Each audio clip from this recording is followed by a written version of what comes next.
make you say wow. Let's enjoy some fun conversation. We'll be shooting the shelf around the nation.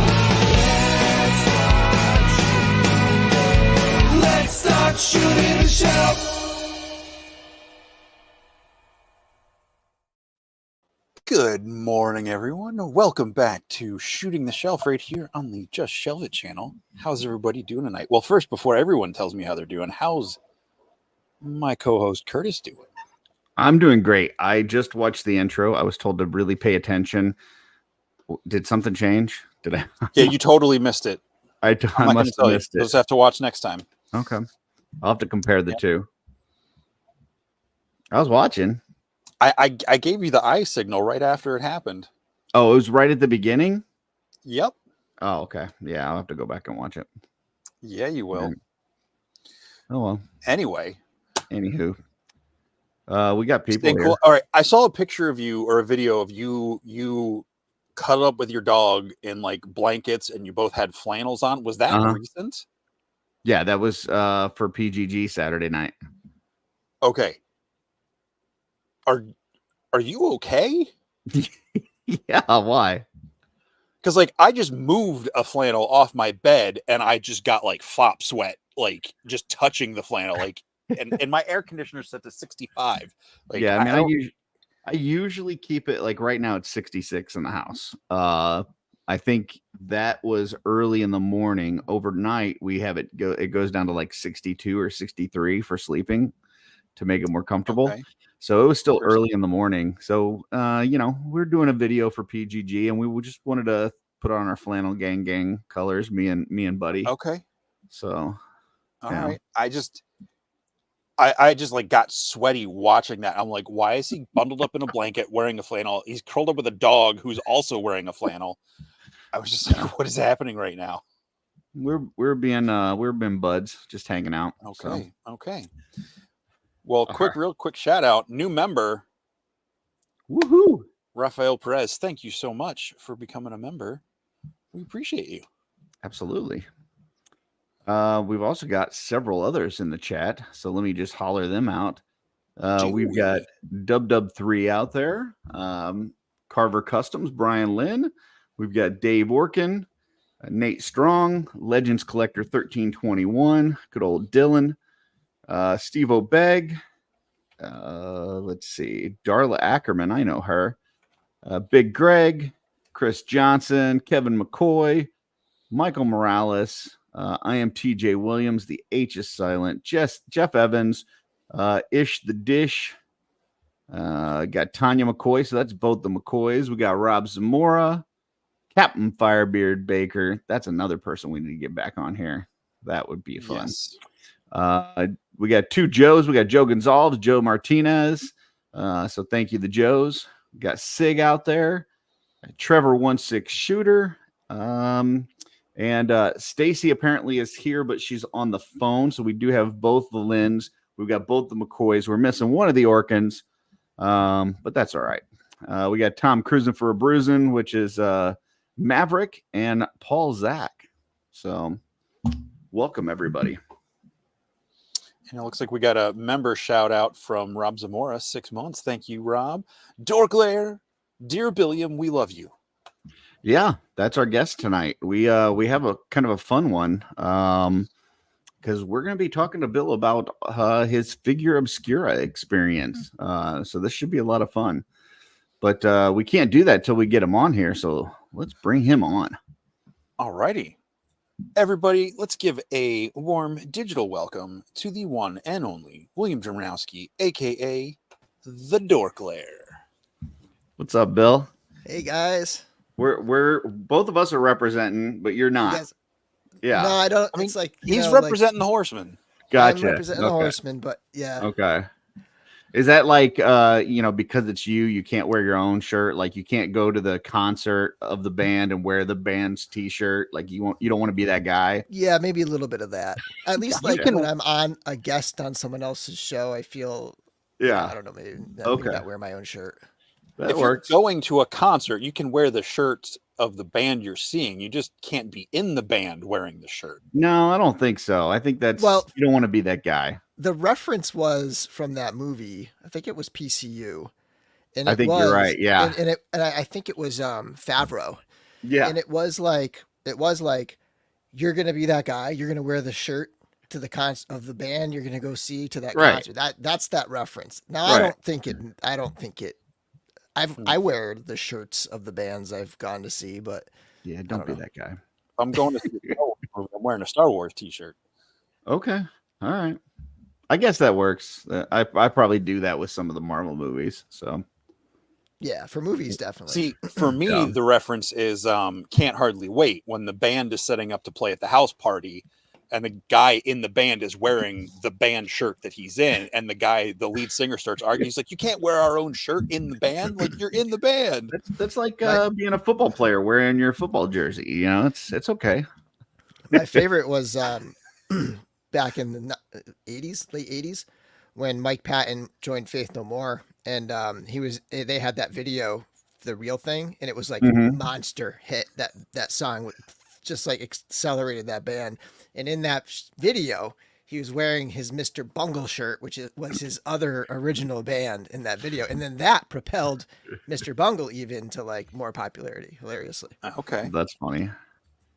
We've got a request from Nate, Jesse. He wants you to pull your hair back into a ponytail so that you can be cool like me and Bill. I mean, I guess I could. I don't know where. I had a hair tie somewhere. I just got a haircut today, so I don't know where. Well, while Jesse looks for that, we are going to be getting into Figura Obscura. But first, at the top of the show, we do a little thing we call shelf selections, where Jesse and I, and sometimes a guest, will select some photos that inspired us throughout the week, and we put them together, and we look at them and comment on them, and maybe, hopefully, introduce you to some new folks on Instagram that you can follow to make your feed as cool as ours. So why do I feel like this is a setup by the Purple Gang to get me to put my hair up in a ponytail on a stream? I mean, it was by Nate, so unless he's in collaboration with Van and Jordan. I didn't see Van and Jordan. They must be doing other stuff tonight. So saw Van in the studio today, but Jordan was MIA. So all right, well, let's get the shelf selections up here. As always, I will go first. And first off, just got to say it. We shouted out last week and said, if anybody has, suggestions for shelf selections, let us know. And I had a couple people reach out to me this week with shelf selections, and I actually used the selections that I got. So they were great. So they know us pretty well. So yeah, if you guys have stuff out there you see, maybe it's somebody that we're not even following or we haven't seen yet. So yeah, shoot them our way. I got this one from Dub3. This is Toy Stories _ and it's got the Mezco Donnie there. Just actually, I guess that might be Leo because it's got the sword, but it looked like a purple bandana. I don't know. Either way, he's kicking some butt. Got the cityscape in the background. Yeah, it's just a cool little shot. I like this. I feel like he's kicking a chest, not a butt. But I mean, I might not be up to anatomical correctness on whatever that figure is. I thought it might have been the butt beforehand, and then this is the after part. But yeah, go ahead. Sure. No, I think it's a cool dynamic pose. You know, you got the out of focus Foot Clan in the back. I just think that's really cool. Using the NECA Dio Street in the back and whatever's going on the left there is pretty cool. That's a fun shot. Yeah, I looked at this one. They had a behind the scenes, and that side there is like a dial wall of a street buildings, and then they just had like some weights behind it. So they put some weights down and then put that wall balanced up against it. So it's kind of a neat behind the scenes there if you get a chance to look at it. So. And David with the his foot is kicking a foot. So yeah, he is kicking a foot. Yeah, or is that Snake Eyes? I don't even know what that figure is. I don't know. Is that is that one of those cyber ninjas from Ronin? Ronin? I think so. Yeah. Okay. Cool. Bill, any thoughts on this one? I love these turtles, both the NECA stuff and the Mezco turtles. But yeah, these Mezco turtles kick butt. They're awesome. Did you end up getting Casey Jones? Yes. Nice. Yeah, so did I. I hopefully that can keep me from having to need to pick up the last 3 turtles that I don't have, because they are expensive. Who do you have? I've got Donatello. I don't have the other 3, Okay. and they're just so expensive. I'll keep an eye out It'd for be you. it'd be great if they release those individually at some point, in the original style. I know they just did the other versions, but I didn't like those as much. So, all right. Next one is one of Jesse's picks. So I want to apologize. I definitely did get a couple recommendations from people, and I realized after I sent Curtis the last 4 pictures I had that I forgot to include them. So they'll probably be in next week's, unless I get more picture recommendations and miss them. But Rogue's my favorite. And even though this is technically from a scene where she's on a picnic date with Gambit, it ends in tragedy because she gets like a face full of blueberry pie and wants to beat both Gambit and Bishop up. But I just thought it's never a figure I would expect Marvel to make. So seeing someone do a custom of it, I think was just a lot of fun. And they did a really good job on it. This is Phoenix Force Customs _ between Phoenix and Force and Creations. But yeah, I just thought killer job. You got the little basket with all the goodies there. As soon as I saw this, it just immediately took me back to X-Men issue 8 Jim Lee artwork. And yeah, they killed it. Yeah, I didn't have reference to this issue, so I didn't know that. I just thought it was kind of cool. I definitely didn't recognize it as a figure that's been made, so I figured it was a custom. But it's really neat. It is. Yeah, it is a custom. Yeah. It's super clean. Like it doesn't look like a custom. It's that good, Like, are those shorts sculpted onto the upper top of the leg there? Like, what is like that hair? Is that a that's all piece? add-on. They Phoenix Force does a lot of like hair with whatever medium they use. I don't know if it's like Sculpey or green stuff or whatever, but all of their customs are almost like glamour quality customs, like really smooth, really tight look. Yeah, it just says hand sculpted using putty / clay. It doesn't say what type, but yeah, the shorts, the top, the armbands, like everything pretty much is manually sculpted on top of what looks to be like a Spider-Woman body. So crazy. Interesting. Yeah, and one of the reasons this issue always stood out to me is because that's when like Bishop tells everybody Gambit's the one that like betrays everybody, the X-Men in the future. And I'm like, cool, because there was only a couple issues into the whole Rogue Gambit thing, and I was like, cool, they'll get rid of Gambit for a love interest for Rogue. Well, don't hate, man. Don't hate. It's not a good look on you, Jesse. I'm recounting where I was in 1991, 1992, whenever this issue came out. All right. This is one of Bill's. Bill, you want to talk to us about this one? Yeah, so this is Mark Calvo, and I got to look up the sculptor. Hold on a second here.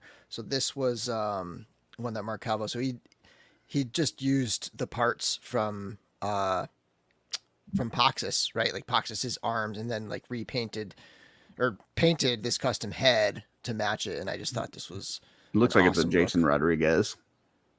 I don't. That's what it says on here. It is. Okay, yeah. Cool. Yeah, and Mark must have printed it himself. Yeah. But yeah, it's a good match. Looks nice. It's very clean. Is that it looked like he's using maybe the scaphoid body? Yeah. Yeah. It's like definitely Scaphoid's body, his weapon, his belt. Yeah. Yeah. Yeah, that's cool. Looks nice. This custom is really cool. I mean, it's the paint match and just the pop and swap of it. Like it totally looks different than anything else in the line, and it's just like a head with part swaps. So I think that's really cool. It almost feels like one of the characters out of that Helheim book I made Curtis read. It was good. I liked it. I don't often read much, but that was a good one. So yeah, that's a nice custom and a cool shot. that face matches the arms really well. Like the sculpt of that face and the sculpt of those arms. That's what really kind of caught me. Like it seems right, you know. Yep. Well, we do have the second Orkin with us now. So Steph is with us. I'll Nice. see King Castle Sieger out there, Alberto Morales, a few others. So thanks for everybody that's joining in. Next one is one of mine. I believe this one also came from Dub3. This is because it's fun on Instagram and just a cool shot here. I love anything kind of winter themed, any snow shots, Arctic stuff, and I love the way the foot movement is here on this Storm Shadow. Like it feels like if you were watching this in a movie, like he's definitely sneaking up behind somebody and he's doing that like very ninja like stepping to like keep his the sound down of his steps. This looks really neat. I like it a lot. I love this picture because it's making me feel cool and refreshed and comfortable. And it's just, that pose is absolutely killer. Just that, the dynamic's not the right word, but like the tension in the body, like you said, you can really feel him sneaking, like that. Yeah. Like you said, like kind of that heel to toe, being really careful. Mm-hmm. That's a really, really great shot. It's funny because I just had watched the second part of Dune, and like where they're like walking through the sand and stuff, and it reminded me of that. Yeah. But I don't know, like if I was posing a figure, I don't think that I would think to turn it like that. And I just think that's really cool. And then just even reaching back for the arrow and the way that the forward arm is, everything just feels right. It feels very natural as far as the movement.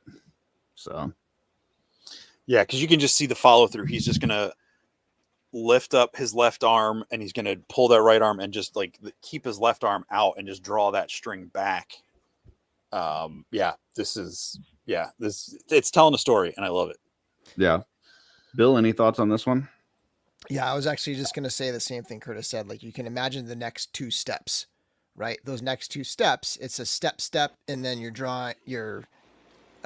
pulling the arrow out and then drawing. Yeah. So yeah. And it does give me that cool, refreshing, like not refreshing, but like a chilliness that we need right now. It's been hot. Right. Whoever the camera's panning to next is about to have a very bad day. Yeah. I was watching, I don't know what it's called, but I think it's on Netflix. There's a show. Oh, it's called Alone. And it's a show where these survivors compete and they have to last like 90 days. They have up to 90 days and like everybody drops out and then like the last man standing, and they're all separate and alone in a certain environment. And they have like just almost nothing. They have like a bow, 9 arrows, and then some survival gear. And, this was making me think of that, like, cause they have to stalk their prey in order to stalk their, the whatever animal they're trying to kill. It's usually a bird. Like that's the most common one they're going to get. They're always after the big game, but like they're always, it's like the most common one is a bird. And, this makes me imagine one of them just trying to walk quiet, but move towards the prey, Yeah. I like the trees in the background and stuff too. I don't know how much of that is. I'm guessing the far background is maybe a digital, but the front stuff looks like it's actual Dio trees. It looks really cool though. Trying to see. I didn't see like forest. Yeah, I didn't see a behind the scenes for it. So, oh yeah, he does have one. Yeah, it looks like there's a digital background, but then there's some actual trees in the forefront and then that log in the front corner. So yeah, some cool pieces. Really nice. So, all right. Next one is one of Jesse's. So this one is clearly just artwork. This is Balbun Fury. I'm not sure if I'm pronouncing it right. That's the right letters. But I saw this in my feed this week, and I was like, hey, that kind of looks like Legion. Wait, no, that is Legion's figures. Like, that's clearly Faunus. And Calavius and some sort of the orc looks kind of hybrid between a Mythic Legion and a Lord of the Rings movie orc. But I absolutely love it. I just thought this was really cool. I like seeing actual artwork of I Legion think it's stuff. actually a vampire. Oh, is it a vampire? That's what it looks like. Yeah. Kind of looks Okay. like Voligar a little bit. Yeah. Yeah. The front teeth and the ear. It's definitely a vampire. I just don't know which one. Okay. So, Well, whatever it is, it looks cool. And Oh, you know yeah. who that might be, actually? who's that? Like all of the pieces are there for it. It could be Lucretia, oddly. I just noticed the axe. I think it's Curtis, who's your vampire guy, Lord Dragul. Oh, it could be Yeah. Dragul. I don't know. I'm not He's sure. got It's bare definitely a legs and bare vampire. I upper think arms. it's a male vampire.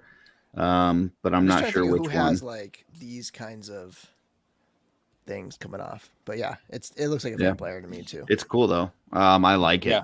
Yeah, it's a nice drawing there.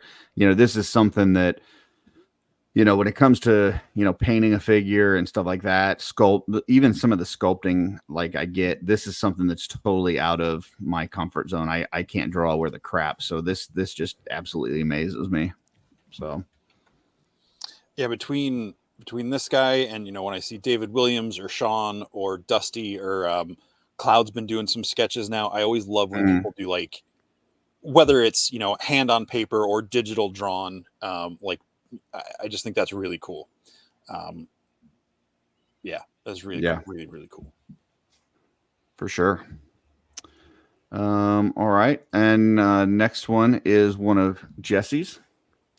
Oh no, this is mine. This was mine. No, this is yours. I'm getting lost here. Okay, yeah, this is yours. Yeah. Good.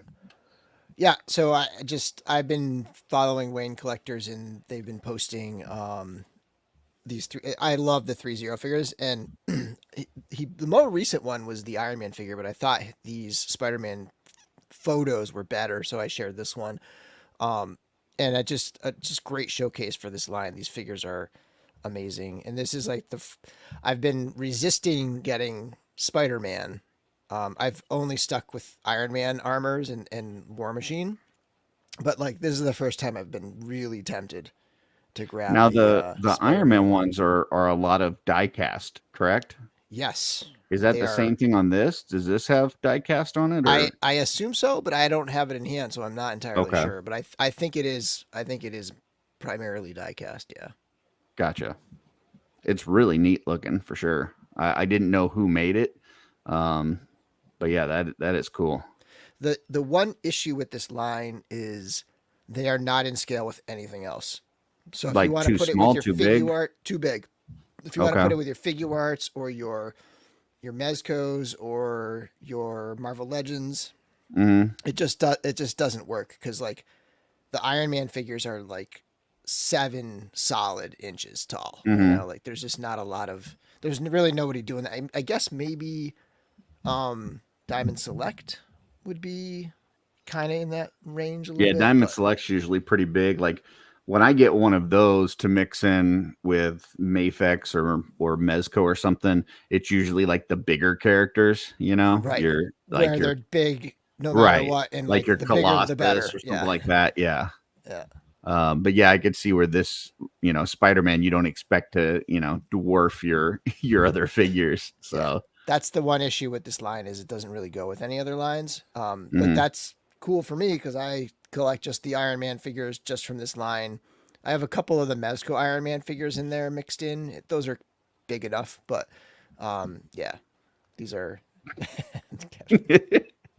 some cool poses too. I like the poses that he got on these. Yeah, Oh. he does some great. It's funny because it's similar to what I do with my photos. I'm not as good, obviously, but like his photos, they're sort of like portraits. You know what I mean? Like I don't do dioramas. I don't do too much like stuff in the pictures. Mostly out of for the sake of time, but I do appreciate a good just like showcase of a figure like this. Yeah, for sure. I really like the way on the picture on the right, the upside down one, how the Iron Spider legs on the back are in alternate directions. Like they're in the X pattern, so like they're opposite each other, but they're opposite the ones corresponding to their other corner. I don't know. Mm-hmm. That just stands out to me, and I love when people can get the pose of him doing that upside down with his feet on the line. I think that's so classic Spider-Man that it just is really cool. It's a really good pose. Yeah, good stuff. All right. Well, next one is one of mine. This is a good friend of our show, War_Weasel_83, killing it with these Battle Beast customs. And here is his latest. And I usually when he puts these out, I look at it and I go, okay, well, this part came from there. This part came from this. There's a lot on this that I have no idea where the hell it came from. I don't know, the things that are plugged into the gauntlets there, the wing things or whatever, the fins, I guess. I have no idea where those came from. I don't know where the head's from. I don't know the attachments on the back. I don't know where they came from. So I'm not sure where the stuff came from, but it looks great. You can see the small Battle Beast figure that this is based off of next to it. And it looks just like it. I mean, if you were to blow that thing up and make it, in the Legions type scale, he just did a great job of bringing it to life. So amazing job on this. I can tell you where the back stuff came from, at least. Sure.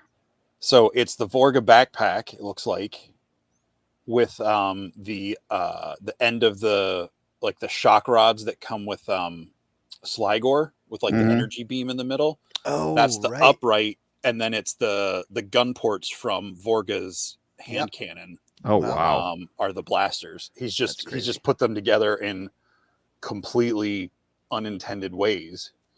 And it looks cool. like he's hand carved out the scales on the arm. That's cool. That's what it looks like to me. I could be wrong, but I zoomed in on this when I saw it. I'm like, I'm not going to pick this because I know Curtis is. You don't know me. I know you and War Weasel. I know you like the Battle Beasts a lot. And if I see one and I like it, you've probably already picked it. I think there's been a couple that I haven't, but this one was just too good. So yeah. But yeah, it's a really cool looking custom. Yeah, the head, I'm not sure at all. It's a sea creature. My mind goes out to Brian C. I know he's worked with Chris on some stuff before, but at least I think you're right. It says the head and feet were from CB Make. So okay, yeah, the fins on the arms, they look familiar, but they're being removed from whatever they are from. I cannot place them. Yeah, I'm not sure. I love the anchor too. The little anchor weapon. Yep. Cool stuff. Anything else on this, guys? I'm just blown away by this. This is so good. This is one that I was considering grabbing too. Yeah, it's just a lot of fun. He's killing it with these. And then this is one of Jesse's. So this is from it's David Williams on Instagram, talking about amazing artists earlier. This is the Bastet figure with a repainted Thrace head, or maybe it was Kalian Shun head. I'm not sure which one that he used, but I just think I picked it because I just thought it was a gorgeous repaint, and it looks really cool on this figure. It totally transforms it from Bastet into maybe just like a handmaiden of Bastet or something, or just its own character. But just to me, it just shows off the versatility of the head. Because I mean, we've got it on Thrace, we've got a version of it on Kalian, and then we're going to be getting it on the Azza as like an alternate head. And I just think, unless you have all of them like lined up side by side, they look so different, especially when you get a customizer as talented as David doing it, that it just transforms the look. I don't know if he did any extra sculpting or tweaking to the hair, but something about it just looks, maybe just because it's black and the way the shine is hitting it. Just looks it just looks different to me. Fantastic job. Yeah, it says it's just a repaint of the Thrace head. Okay. So I don't think he did any extra sculpting or anything. But he did an amazing job. I mean, the paint match is great. Obviously, there's a difference between her head and her neck, but that's because that neck has that gradient that like gets darker as it goes up, which is cool because it kind of looks like shadow in this picture. Yeah. But not only did he do a good paint match on it, but the eyes on this are absolutely perfect. They are gorgeous. This was actually going to be one of my picks, so I was glad to see it because it meant I got to pick another one. But yeah, David killed it on this, and that's not a surprise. I mean, his work is always spectacular. No. But back to your point about the repaints, like this is why when people kind of lose their mind about a repaint wave, quote unquote, or whatever, like good artists can paint this stuff a variety of different ways. And, unless you're specifically looking for the sculpt, you're not going to notice it. It totally transforms the look. And that's every toy line has that. So I think this is just a good illustration of how you can take that head and make it look completely different. So great job, David. And that just goes. Oh, sorry. Go ahead, Bill.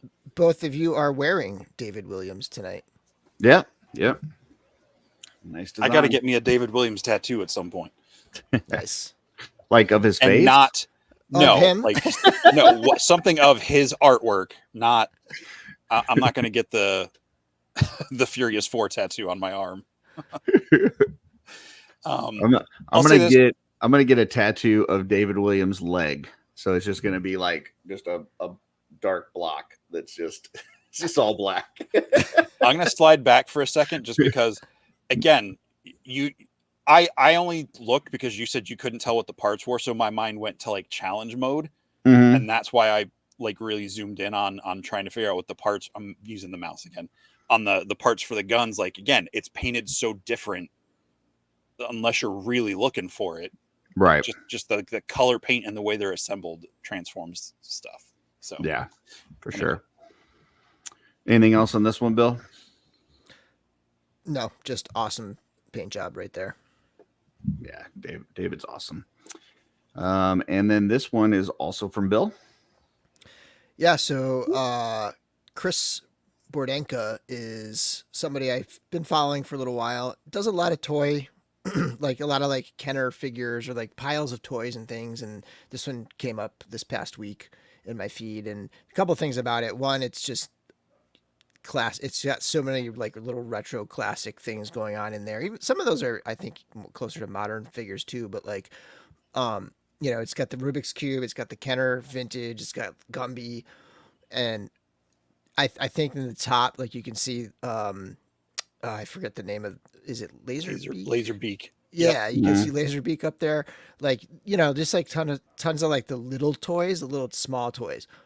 But at the same time, that jar itself, like that lid of that jar, like that particular jar. Yeah, I had that jar.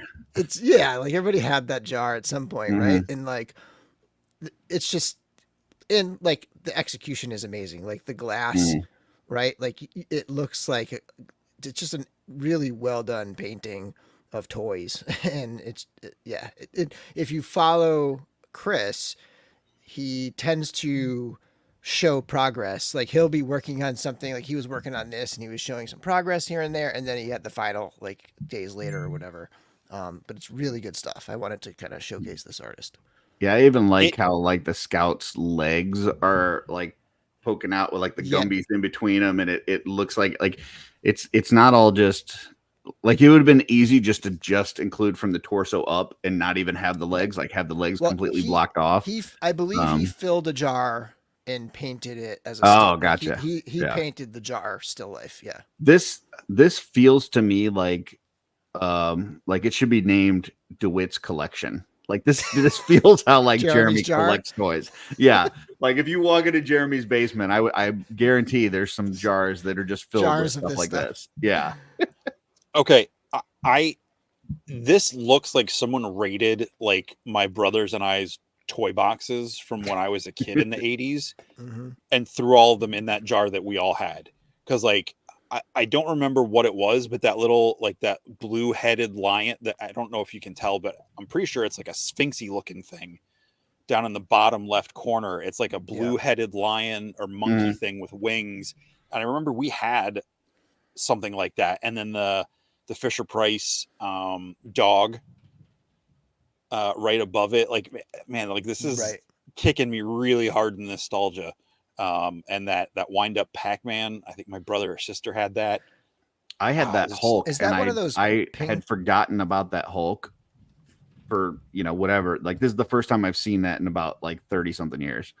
So yeah, it's crazy. The eyeball, is that a ping pong ball eyeball? I'm trying to. I think it's a rubber ball. Yeah, I think it's one of those bouncy balls. Yeah. Because we had one and it had like a weird, like, it's got like a texture on it. Yep. Yeah, it wasn't squishy like they had them at like party supply stores. Yeah, yeah. But it had like a weird skin, like cracked. It was skin like bumpy on it. Yeah, kind of. Yeah. Yep. Oh yeah, that's crazy cool. I think the only thing in there I don't recognize from our collection is the Hulk one. I mean, I know what it is, but like I don't think we had. I had that Hulk figure, and like I said, I haven't seen it in 30 something years. So that's crazy. Well, thank you for sharing this, because now I'm going to go subscribe to his page and it's definitely enjoy it. worth it. It's a definite member berries. So, and then my last one to compete with Jesse's from earlier. Got to have a nice Gambit in here to close it out. I was sent this also from somebody else watching the show. I can't remember though. Sorry. I think it might have been Dusty Stanford. Not positive. So, but somebody sent me this and it's beautiful.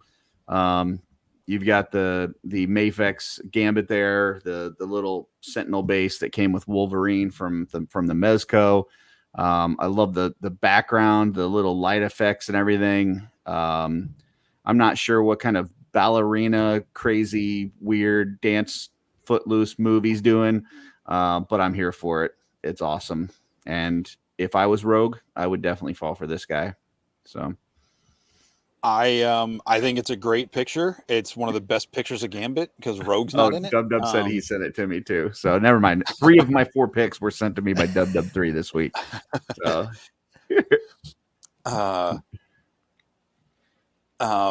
hold that thought. We got a super chat. Before I read the super chat though, yeah, this is a great shot. It's a great pose. Whether I like or dislike Gambit, I can tell a cool shot when I see it. And this is a really freaking cool picture. Like, this feels like out of the first episode of X-Men 97 this year, when, they drop into wherever it was in the desert and start fighting the Sentinels right before he jumps on Wolverine's back and charges Wolverine up like one of his cards. It's cool. It's epic.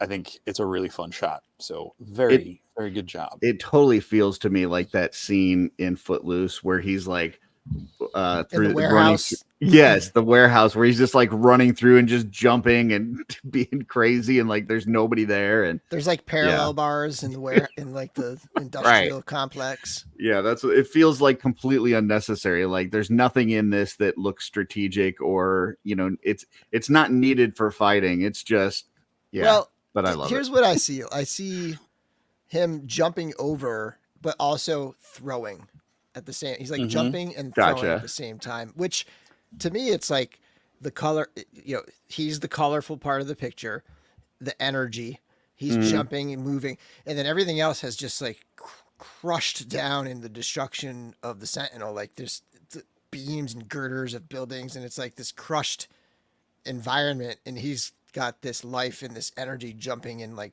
throwing and still sort of fighting amongst it. It is fun. Good composition. And also I forgot to mention this is the Bat Collector on Instagram. So yeah, I'm with Bill. Like this feels like a was it Andy or Adam Kubert that was drawing X-Men after Jim Lee left? It feels like a pose straight out of one of his issues. Just Gambit coming in full bore. Maybe Colossus threw him instead of Wolverine for a fastball special. Very cool. Okay. You said we had a super chat you wanted to get We've to? got a super chat from Len LaGuardia. Mm-hmm. I'm gonna say that again, Len LaGuardia, because that didn't. I was trying to be funny and it came out almost offensive. What kind of floor does the Fortress of Solitude have, in your opinion? Let's throw it up to Bill first. We'll start at the top and work our way down. What kind of floor? Yeah. I don't know, like crystal. Crystal. Okay. I always Isn't imagined the fortress it made out being- of crystal? It's made out of crystal, but it's in the Arctic. I always imagined it being like ice, but I don't know. Could definitely be crystal. I'm gonna throw out ice as well, because even though crystal's like made the whole thing, I just imagine it growing around the ice. And because it's Superman, he doesn't have to worry, because like if he falls, he can just fly, and so he doesn't have to worry about slipping on the ice. Yeah, unless it's Superman 2, and then there's parts of it that are bottomless, as Steph says in her 199 super chat. It is bottomless. Because yeah, he throws the one villain down there, it just kind of like keeps going.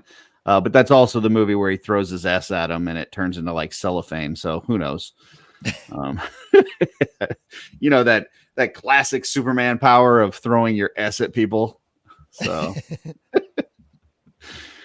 all right. Last shelf selection of the day. Somebody is pandering to Jesse. Go ahead, Jesse. I mean, what's better than one fuzz monk being Thistlethorn, two fuzz monks, one of them being Thistlethorn, one of them being a custom from Carver Customs, and just doing that cool like Hulk and Thor, fist bump from that first Avengers movie right before Thor gets smashed through the library. At least that's what it gives me, that kind of vibe. But I really dig this custom by Brian, and just seeing the two of these guys together with kind of that smoky haze over the stone troll in the background. Yeah, bring it on. I'll let Bill go next. So that the custom that I would be modified, right? It's got a scar there. Mm-hmm. That's pretty sweet. I like that. Yeah, and then that's a custom torso. And yeah, that's a third-party torso. I believe that's the Rogue one that I know Wolf King has it. I'm not sure if other folks have it as well. I think it's called the Assassin torso. Yeah. At least at Wolf King, it's called the Assassin torso. Yeah. And I'm guessing that was originally a Mephidor based on the loin piece, the waist / loin piece. I'm going to assume most custom fuzz monks are Mephidor. Yeah. I know all of mine are. Yeah. So yeah, I mean, listen, if you're really, really, really trying to be a shelf selection for the week, odds are you throw in Rogue, you throw in a Fuzz Monk, you throw in a Gambit, anything Mafex really, and you're probably going to be in. So yeah, good job, Brian. But I expect more from you. So What? This isn't a pandering shot. Like, he absolutely said it was. Well, yeah, strategy. Okay, so totally. I mean, it's not like being a shelf selection is like winning an Oscar and everything. I don't know. Better. I've Better than winning I've an seen Oscar. shelf selections just really launch people in their careers. So Well, good for them. And that was meant genuinely. That wasn't like a sarcasm thing. That's Yeah. on their work, not on our featuring it. yeah, no, it's great. And you should already be, if you're watching this show at all, you should be following Carver Customs anyway. But if you're not, definitely follow them. Some great dios. Obviously, they do the lights that are amazing. And yeah, this is just great work and nice photography. So if Jesse hadn't have picked this one and I saw it, I definitely would have picked it. So now I will say this: pandering would be Rogue, Thistlethorn, Indiana Jones, and like a Care Bear in the same shot. That would be that would be pandering super to me. pandering. Yeah. So Joe coming in with an Orc Superman saving Rogue and Thistlethorn, that's probably not going to do it because that's splitting your audience. Yeah. Although I would probably totally pick that picture. King Castle Seizure saying, my life changed when I was picked for shelf selections. Did it get worse? I don't know. Neutral change.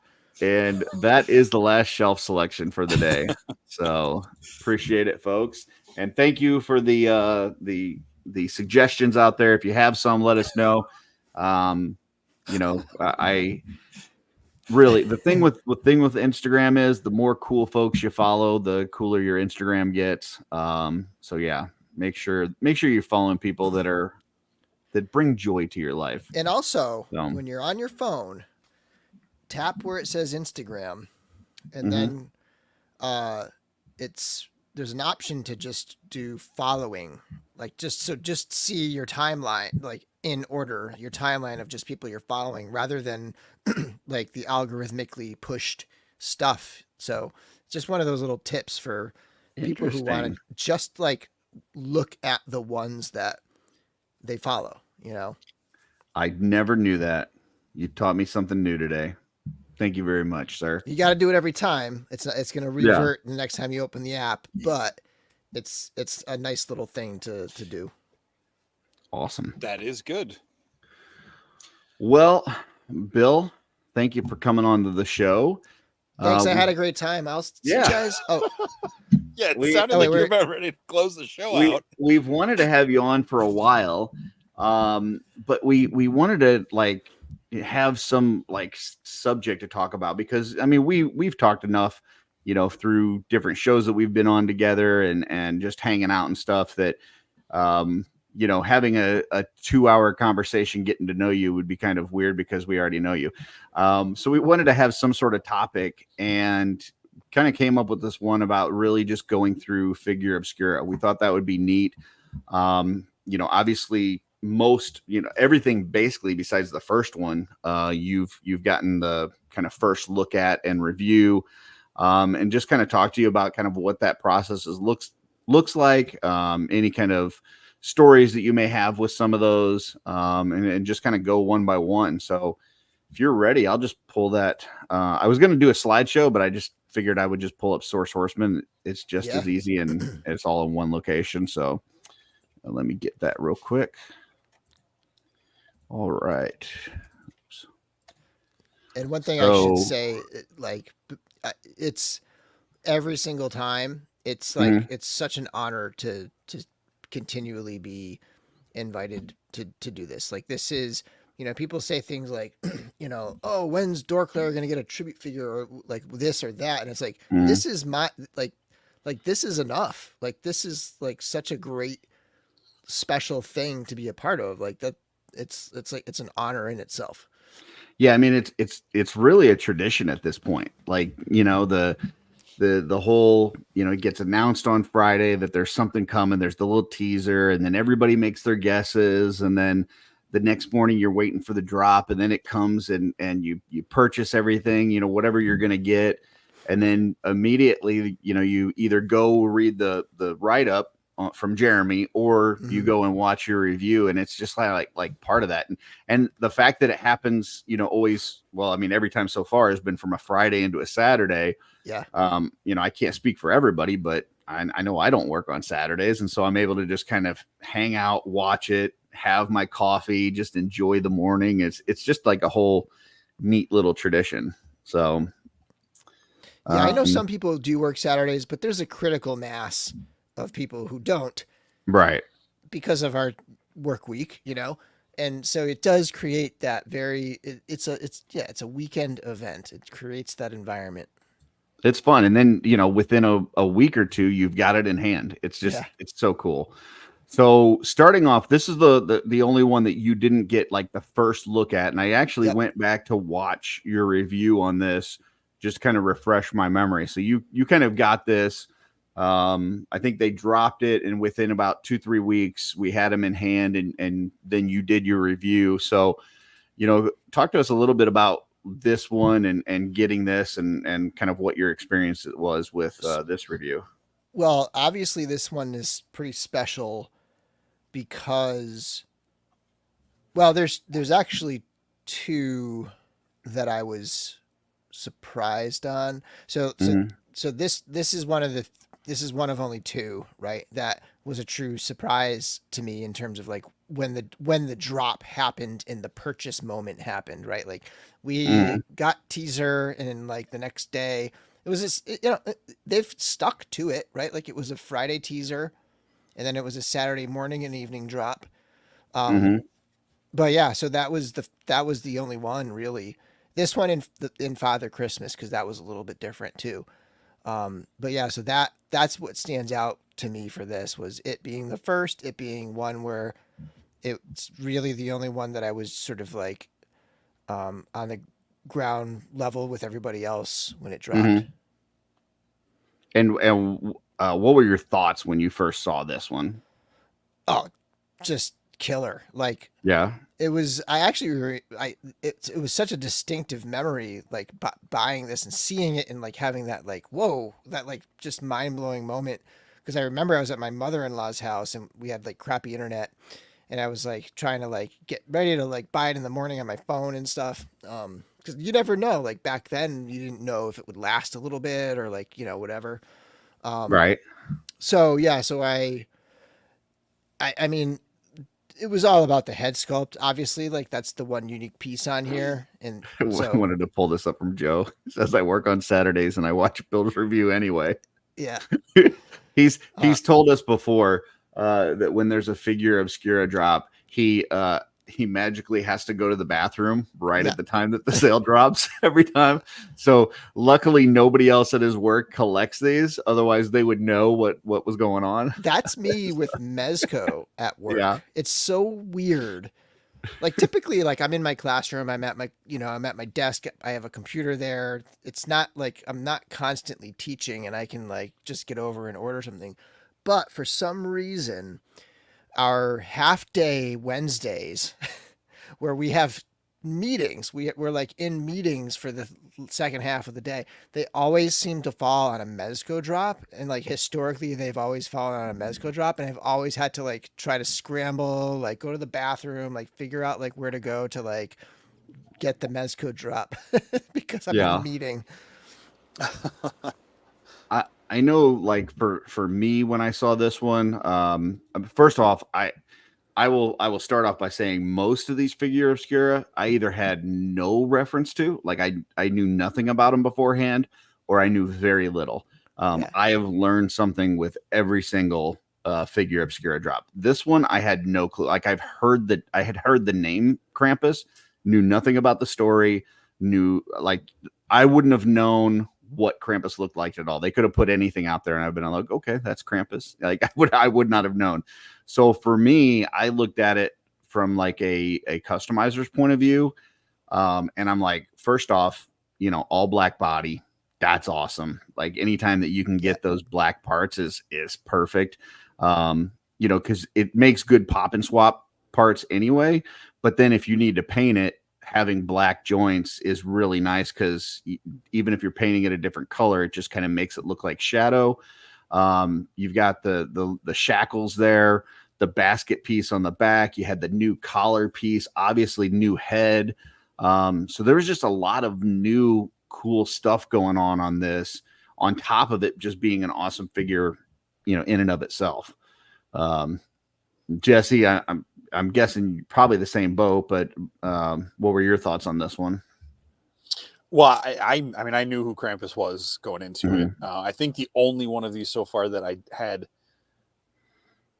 I don't think any of them were zero knowledge, but Monkey King was definitely the least one Mhm. I was least aware of. But seeing them do this, I thought it was really cool. I was still fairly new. Like I had just gone to Legion's Con 21. And I think it was a couple weeks after that this went up. So like this was like the first time I got to pre-order something that was in stock, and so like it was a whole different experience for me. Mhm. And I just so I didn't know what the all in stuff was. Like I didn't understand all of that, the process for it. And I know it was new, and like that was a unique thing that they started with the Figure Obscuras, but I just And thought it was really that was a cool. new tail at the time too. I Yeah, forgot the that tail, part yep. too.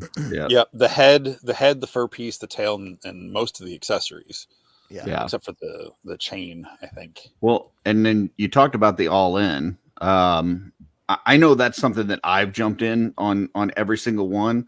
I don't know, or what about you guys? Like, do you enjoy getting all of this stuff with it, or are you just about the figure? Like, what are your guys' take on this? I do the all-ins now because I regretted it with this one. Mm. And I have since picked up the mug. I think I'm trying to remember how I got the mug. I got the mug after the fact later on at some point. Um, and I think I got the pin at their table at one point. Maybe I got the mug too. But yeah, so like I had regretted not getting the all in with this one, so I've just been getting them every time. The most recent one is the first one where they sent me the swag stuff too with it. Oh, So nice. that I got a head start on that this time. That's cool. What about you, Jesse? I, Are you about the cups and the pins and all that kind of stuff? I'm not as into the cups, but I definitely, because Figure Obscura, like, I'm never going to be a completionist on mythics or cosmics. Mhm. But being able to like go on all in on the Figure Obscuras because they were going to be kind of rare. I think I started doing the all ins with.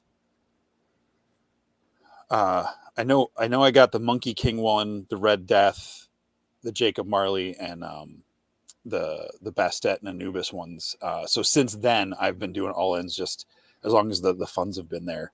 And I've picked up pins for all the other ones at shows or however else I could get them. But I'm not a big mug guy, so like I don't need the mugs.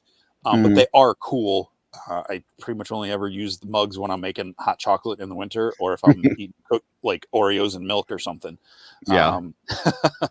But I do go out and then get the Retro Rags Limited, like the headshot shirt, like they're Yeah. showing here. For each of I've the the characters only too. one of those I've gotten is the Monkey King one, but they are really neat. So I just like they're fun the shirts are fun conversation starters because I was coming back from ZoloCon 22 mhm. and Sean and I stopped at a rest stop on the Pennsylvania Turnpike, which I know you love. Oh And yeah, great. the girl at the Roy Rogers or whatever restaurant we were at was like, "Is that a Krampus shirt?" I was like, "Yeah." She's like, "What is?" I was like, "Oh, it's from a toy line." I was like, "But it's not." I was like, "I know, but I was going to a show where these guys were going to be at, so you know, I wore the Right. band shirt to the band concert."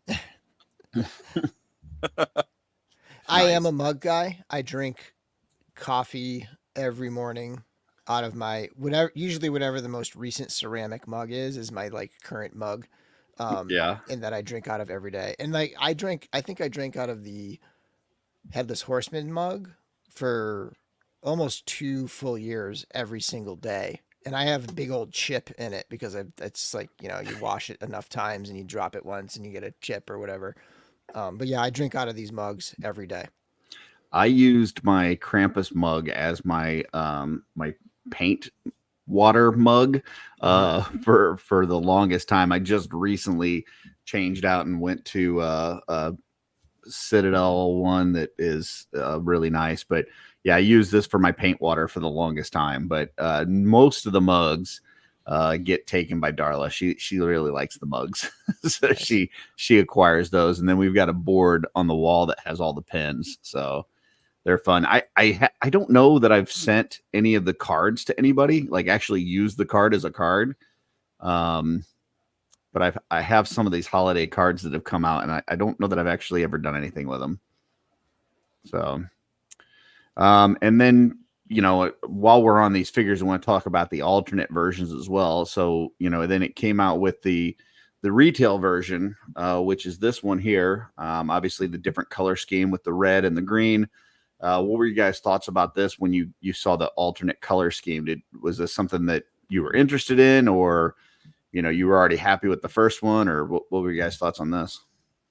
I was pumped. I mean, again, like after already having the original Krampus, it was sort of like, oh, look we're getting another Fury body for Mhm. Fury stuff. So yeah, that was kind of how this one felt for me, but pumped because we just don't have much of that red body. I mean, we have the Fury Orc, and that's it. And that one has a armored It's an chest, armored right? So torso. Yeah. yeah. What about you, Jesse? I was excited again to have, more parts for custom, because this was coming out almost a full year later. I mean, Mhm. they revealed it earlier than that, but it was going to come out around Christmas time the next year, which would have been after the Furious 4 pack was announced. Yeah, and we didn't know that at the or time, but Jeremy yeah, kept teasing, you're yeah, gonna want this body, like you're gonna want yeah, this red body later on, and then we found out about the Furious 4, and it's like, that's what it was. Yeah, yeah, because none of and those have bare limbs. So yeah, correct. this worked out really well in combination with that. So yeah, So Especially with I that think, cat head. yeah, yeah, yeah, I think the color on this figure, like, I almost like it better than the original one, but I know the original one is more like the more traditional color scheme for him. But I mhm, love that, like, the eyes. I feel like the eyes and the hair and the fur on the neck just kind of pop so much more, because that darker red on that brighter red of the body just really makes it pop. But I don't have one of these intact. I mean, I have the head, but I don't have this figure intact. yeah. Typically, what I've done with the Figure Obscura is I keep one version, whether it's the retail or the original, like the way that it's supposed to be, and then the other one gets like torn apart for customs. So one is my definitive version. So for this one, the black one is the definitive version for me, and this one got torn apart. So The one thing I will um, say about this red one is that if I were, I know it might be kind of weird to put Krampus up on a Christmas display, like, because family right, comes over and you're like, what the hell is that demon? If they're not familiar with it, right? But I will say the red, like, it just is much more visible, and it's just kind of like more fun and just kind of like out there if you're gonna like put it on a shelf and like have it on display for like like with your Christmas stuff, which is the yeah, kind of thing I like to do. yeah, totally get it. All Which right, we can come back to this at the end. Do you guys keep your Figure Obscures out year round, or do they rotate? Or, like, they for the holiday ones, are they themed, or what? A little of for both for me. yeah, Okay. So for like I have them pretty much out on shelves and stuff. But like I will specifically bring Father Christmas and like now those Fresh Monkey Fiction ones. Like I will specifically bring those upstairs to like my Christmas, like on my Okay. mantle near my tree. Like I'll bring those things up during Christmas time for sure. Cool. Yeah, for me, the ones that are kind of holiday themed, whether it's the Halloween type ones or the Christmas type ones, they get packed up with the decorations like everything else in the house, and they go into the garage. And they only come out at that time of year. But like the other ones, like Monkey King, what I try to do is find a faction that I feel like they would fit in Mythos, and I put him in that faction. So like my Monkey Okay. King, I actually have him mixed in with Convocation of Basilia, and he just stays there. So Okay. that's how I do it. But I mean, there's no right or wrong way to collect these things. No, So, I'm just curious. Like, what about you? I don't really have anywhere to store stuff anymore. And these, I just like them too much to put them away. So right on either side of my TV, like on the bookshelves I have with all my Blu-rays and stuff, Mm, the shelves that are almost in line with where the TV is, I have on both sides. So there's like, I've got the boxes lined up behind them like books, and I've mhm. got Marley, Father Christmas, the Black Krampus, and a custom I did on that side. On the other side, I have the what did they call it? What was the second? The Headless Horseman's the only one I used the retailer version. The rest of them are all the original release on the next shelf. So And then Red Death, the Anubis and Bastet, and Monkey King. So I have them all out with their stuff. So it kind of feels like a weird little museum display of myth and folklore. Right.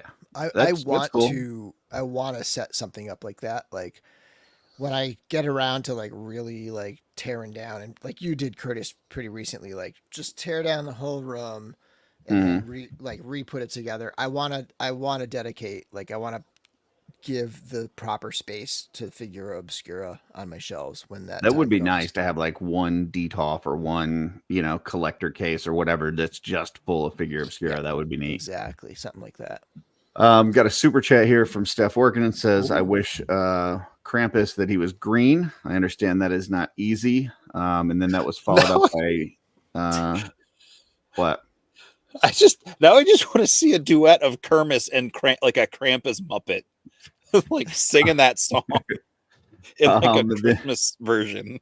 That was followed up by Nate Strong saying, I love the white Krampus customs that people have made. I think Eric Boris, which is Zombie 13, anybody not in the know, was recently selling his. The other one, and it was before even the retailer version came out, Melissa Somerville did that like bluish with it kind of had two different tones on it. It was like bluish and white together. And that one was really cool as well. I liked seeing that. And once again, I had no frame of reference with Krampus, so I didn't know what he's supposed to look like. But I did think that her version looked really cool. So, and then Kent says I'm doing it right, which I mean, thank you, but yeah, there's no wrong way to collect this stuff. Talk about pandering. Yeah, I know, right? So Steve-O said Kermis, or it could be Cram It. Yeah, it could be Cram It. So you guys remember there was my mind's telling me it was an Adam Sandler skit, but I don't know for sure if it was. I've never looked it up, but it was like Kermit and Big Bird get high. So it's them like that one. It was just audio skit, and like at one point someone's like, "Hey, Kremit," and he's like, "Did you just call me Kremit?" Yeah, I did. And they start laughing. You can hear like the bong riffing in the background, and they're like, "Today is brought to you by the number K and the letter purple." And it's just like, sorry, that Kremit just flooded a college memory. Gotcha. So the next Figura Obscura, and this is where you kind of get involved, Bill. So the next one we'll pull up here is Headless Horseman. Yeah. So this is the beginning of kind of the tradition. So tell us a little bit about how this begins. How does this whole thing start? So it actually goes.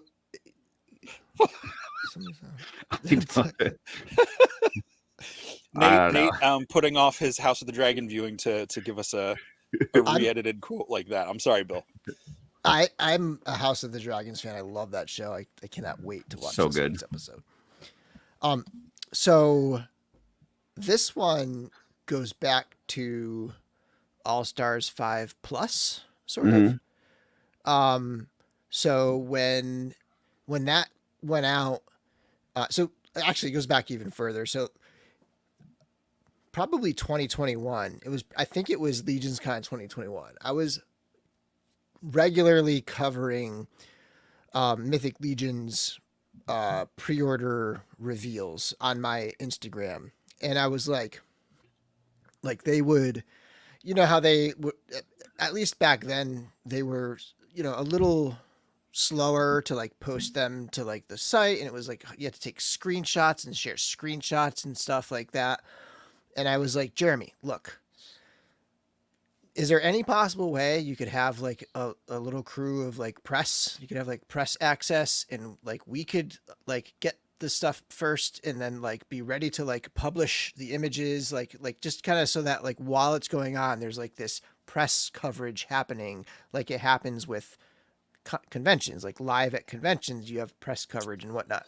Yeah. And I was trying to talk, like convince him to like get the guys to like give us some access so that we could have stuff queued up and ready to share out and like push out to the masses when those things would happen. And that was kind of like what it came down to. I was like, look, like you got to do something with that, you know? And then he's like, yeah, we're working on it. Like, we're going to do something. And then the All-Stars 5 Plus happened. And like everybody, all the different channels, like The Amazing, Toy Bro. I mean, we even had it on the Legion's Lounge. You guys had one, I think, for that For or no? No, you All-Stars. guys weren't around. We Yeah, had it for or reinforcements too. for You had it reinforcements. for reinforcements, right? But Mhm. you know, like that was going on, and like there wasn't one for Dorklair, even though like I was on the lounge or whatever. I think Jeremy was like, you know, he's on the lounge, but it turns out he was kind of holding something back, and this is what it was. He's like, look, I got something for you. You just got to Mhm. like wait a little bit longer, and this was the thing. And so then, you know, around late September. I forget really the timeline on that, but it must have been. They've typically been like right at the beginning of October or like the very end of September, and so, you know, it was a couple weeks. I think it was like a solid 2 weeks or a week and a half at least, and I had this thing in hand, and you know, had to keep it secret, and but the beauty of the whole thing was that I could just take my time with it, you know. When like let's say you send something out shortly after it's been revealed and like everybody gets it and you're sending it out to a bunch of people, you're kind of racing to like be the first one to have it up or what have you. And so for this kind of thing, it's so nice that like, and this was the first time I ever experienced this situation where it's like I had this thing so early and I didn't have the opportunity to publish it for 2 weeks. So I had all this time to just sit on it and really like work on the video, make it as good as I could, and like just go thorough and do swaps and poses and like all that stuff, and like spend a whole day just doing the turnaround shot, you know, like a whole day just on one pose, you know, and just like whenever I had time, come down and just work on the pose and work on the turnaround shot, and then the next day work on the next bit. And so that was just like, in terms of even just like my channel and just the way I approach things, it was amazing. And you know, I'm an English teacher. So, you know, having this be a work of literature was just amazing as well. And then you just have Halloween time and spooky season and just that whole thing, just it all kind of like fell into place as just this fun moment. So, you know, that's kind of the experience of getting into it and stuff. As far as this figure goes, or this 2-pack goes, what are your thoughts? You open this up, get into it, you see what it is. Yeah, what's your impression of this when you first see it? Well, when you first open this, you see the character that it is, right? Mhm. Like it's the Headless Horseman. It's absolutely iconic. One thing I don't get is the Trevor shots. So I don't ever see the Trevor shots until that's the one thing that's still like I don't see. So this shot I wouldn't have seen. But it would have just been like opening the box and like seeing and just eyes going right to the pumpkin head sculpt. I think MAFC was doing pumpkin head sculpts, and I had a couple of those. Yeah. And then this one just being, I don't know, just like bigger with more depth, and just it just has that fiery version of it. Like that was really what stood out to me was those head sculpts. And obviously like we are getting this was this one of the first figures we got cloth goods in hand from? Um, I'm trying to the, remember. like wired the stuff. wired nice ones, The yes. wired one. Yeah, like the CJ Yeah. stuff. And then It of was- course yeah. horses were still, you know, there weren't a ton of horses out yet at that point because Boreas I think we just had the two. We had Yeah. in fact, Boreas had not released yet. It was up for pre-order at that point, No, right? So Boreas and Aethon were out already. Balius in Aethon Or were out. Balius, sorry. Yeah, sorry, Yeah. Balius. And then Boreas was announced, and then so this was Yeah. sort Yeah. of the fourth horse, but the third in hand, right? But right. this one had the Aethon heavier horse hooves and like the, you know, the furrier hooves and all that stuff. Like just like kind of like the heavier horse was really cool to get, and just all black is just epic. Yeah. I mean, I saw this. My only frame of reference for this was playing World of Warcraft. I had not seen, the movie with Johnny Depp. I had not seen the cartoon. I had not read the story. I had, all I knew was from World of Warcraft. So once again, this is another one where I read a lot on this afterwards, read the bio and everything, and the little thing that Jeremy writes up. I thought it was just super cool. I loved the whole combo. I think it took me by surprise, and I think maybe several others, because the first one was just one figure, and so with this being a figure and a horse, that price point, especially if you did the all in, was quite a bit higher than the first one. So that took me a little bit by surprise, but with what you get in it, it was just amazing. So Jesse, I don't know. What about you? First thoughts on this when you saw it? I was super excited when I saw this. Growing up in Pennsylvania, like I'm not technically in New England, but like I'm close enough that a lot of that stuff is prevalent in, so like I remember hearing about Headless Horseman all the way back to like elementary school. The Disney cartoon, it was right up there with like Johnny Appleseed and like the American Revolution and all that stuff. So it was like just part of, I guess, being on the East Coast, something that was more, because Sleepy Hollow is only like 3 or 4 hours away from me. So I mean, it's not like right there, but it's not super far away. Right. And I just thought this was really cool. I know it's a really silly thing, but I love the pumpkin heads in this, but I love, you can't see it in this picture, but I love the hand that has the ball peg. Like the which head she's peg actually built using into right it. there, but yeah. Like you can't see the ball, but for some reason, again, this was a little over a year into me being into the lines and everything. I just thought that was so cool. I like the neck stump, I know they don't do they try to keep stuff kind of PG-13 at the worst with their designs and everything. But I just thought that neck stump it just reminded me of like when you see like the ham, like sliced ham and like Bugs Bunny cartoons, with the little, the eye in it or whatever. Like, I just thought it was really cool and a fun way to do that. And like I said, it's the only one so far that I've switched for the retailer color version, the spectral green or whatever it's called.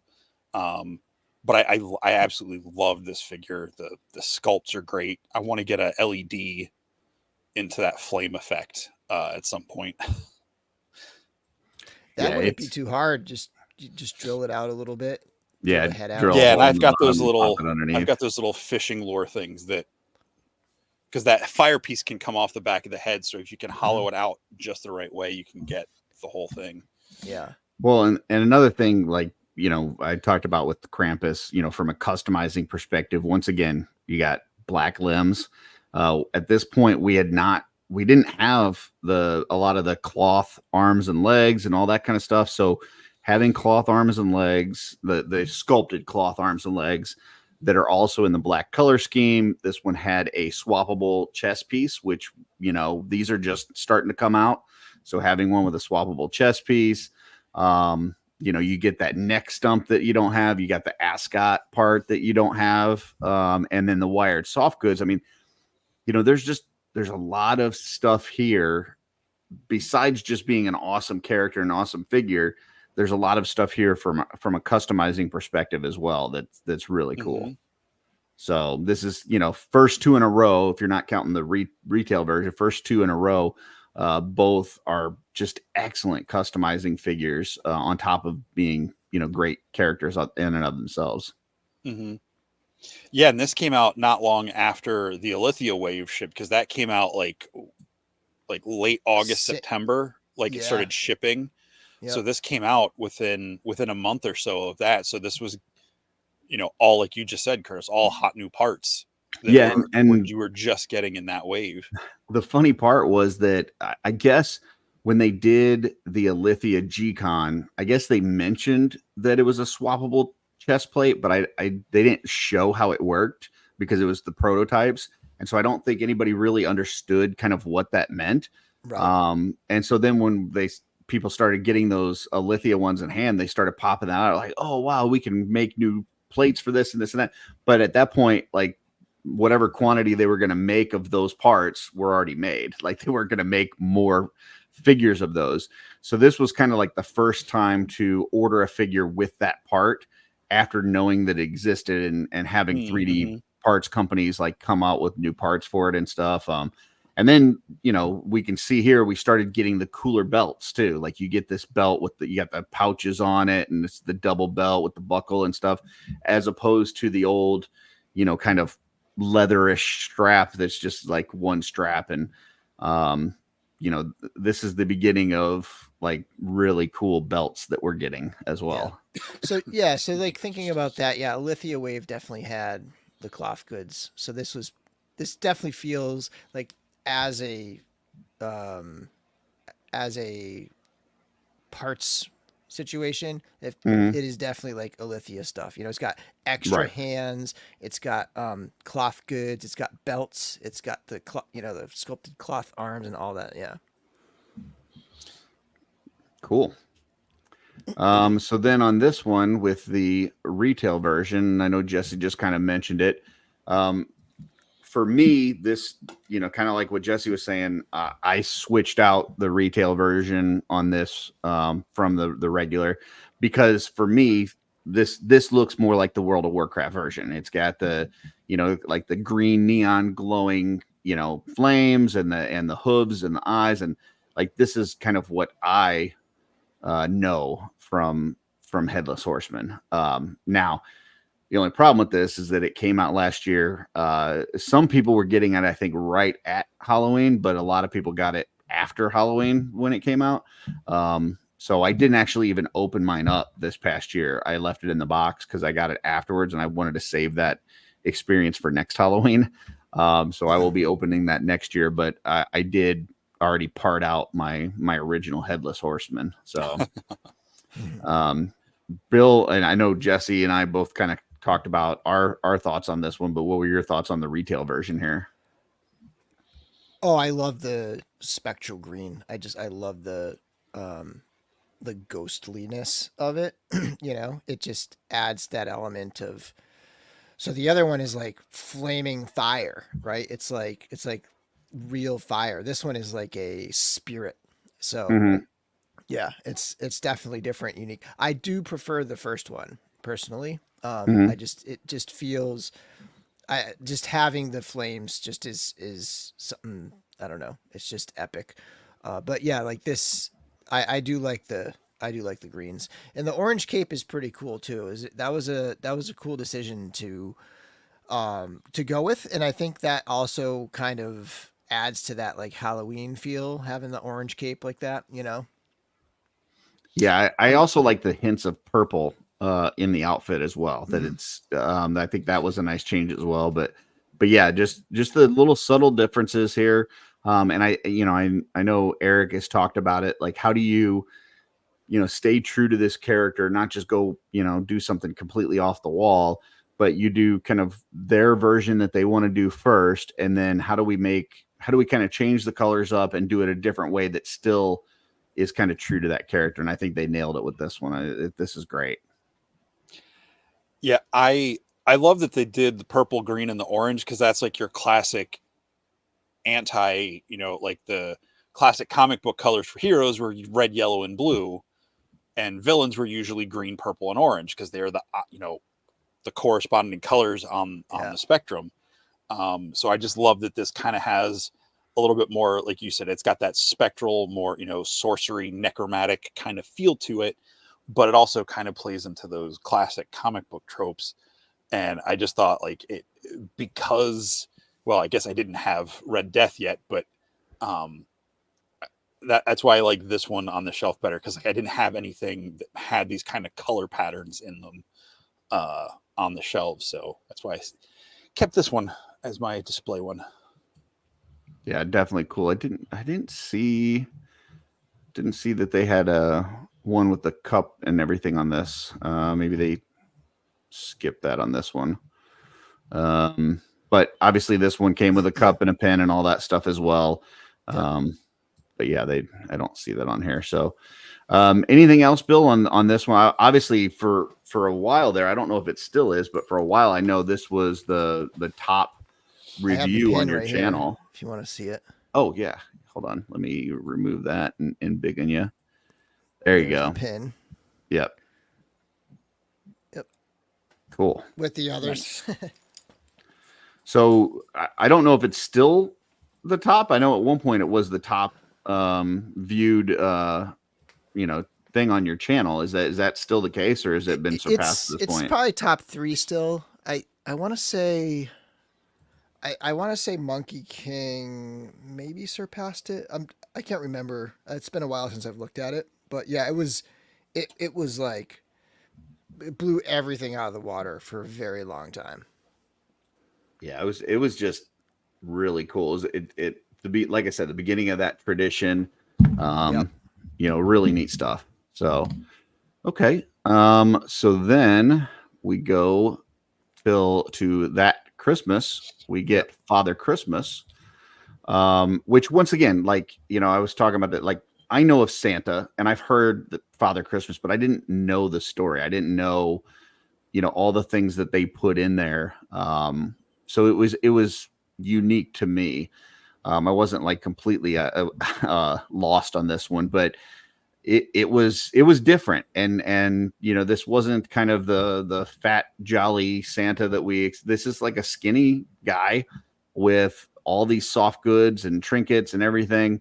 Tell us a little bit about this one. You get this one in hand, and what are your thoughts, Bill? I mean, to me, the feel of the fabric like stood out to me the most. It was such a soft, like velvety, like I was just kind of blown away that they actually went all out with that fabric like that. It was just kind of mind blowing to go from just capes, wired skirts, things like that, to this was really impressive just in terms of a craftsmanship kind of thing.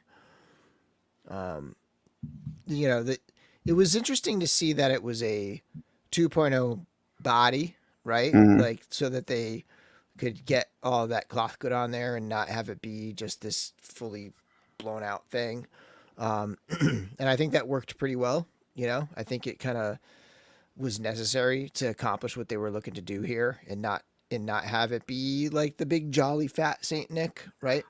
I think at the time, for sure, they've started to do, and we'll get into it when we get into like Red Death, where they've done 1.0 bodies that have skinnier parts that I think would have worked with something like this, but they weren't doing that at this time. Right. Now they could, they totally could now. Even Valiant Knight is a pretty slim figure. Like you could throw all this cloth good on that body, on that torso and stuff. But yeah, I mean, this figure came with so much stuff, like just loaded with accessories. It felt Christmas, it felt like, oh, here's a bunch of Christmas gifts, and it had, it had, the secret stuff, and I don't know. It had that kind of, it set the stage for, I guess it didn't really set the stage because Krampus was there the year before, but I don't know. It just kind of like, I know what you mean, though. It like, really hit home on Christmas for it. All the little trinkets and toys in the bag and the drum and all this kind of stuff, like that's all new tooling. And it's different if you're tooling a torso that you're going to then use down the road. Like a lot of this stuff, when they did it, you're like, I don't ever see them using this again. Now we've have since seen some of this come back in.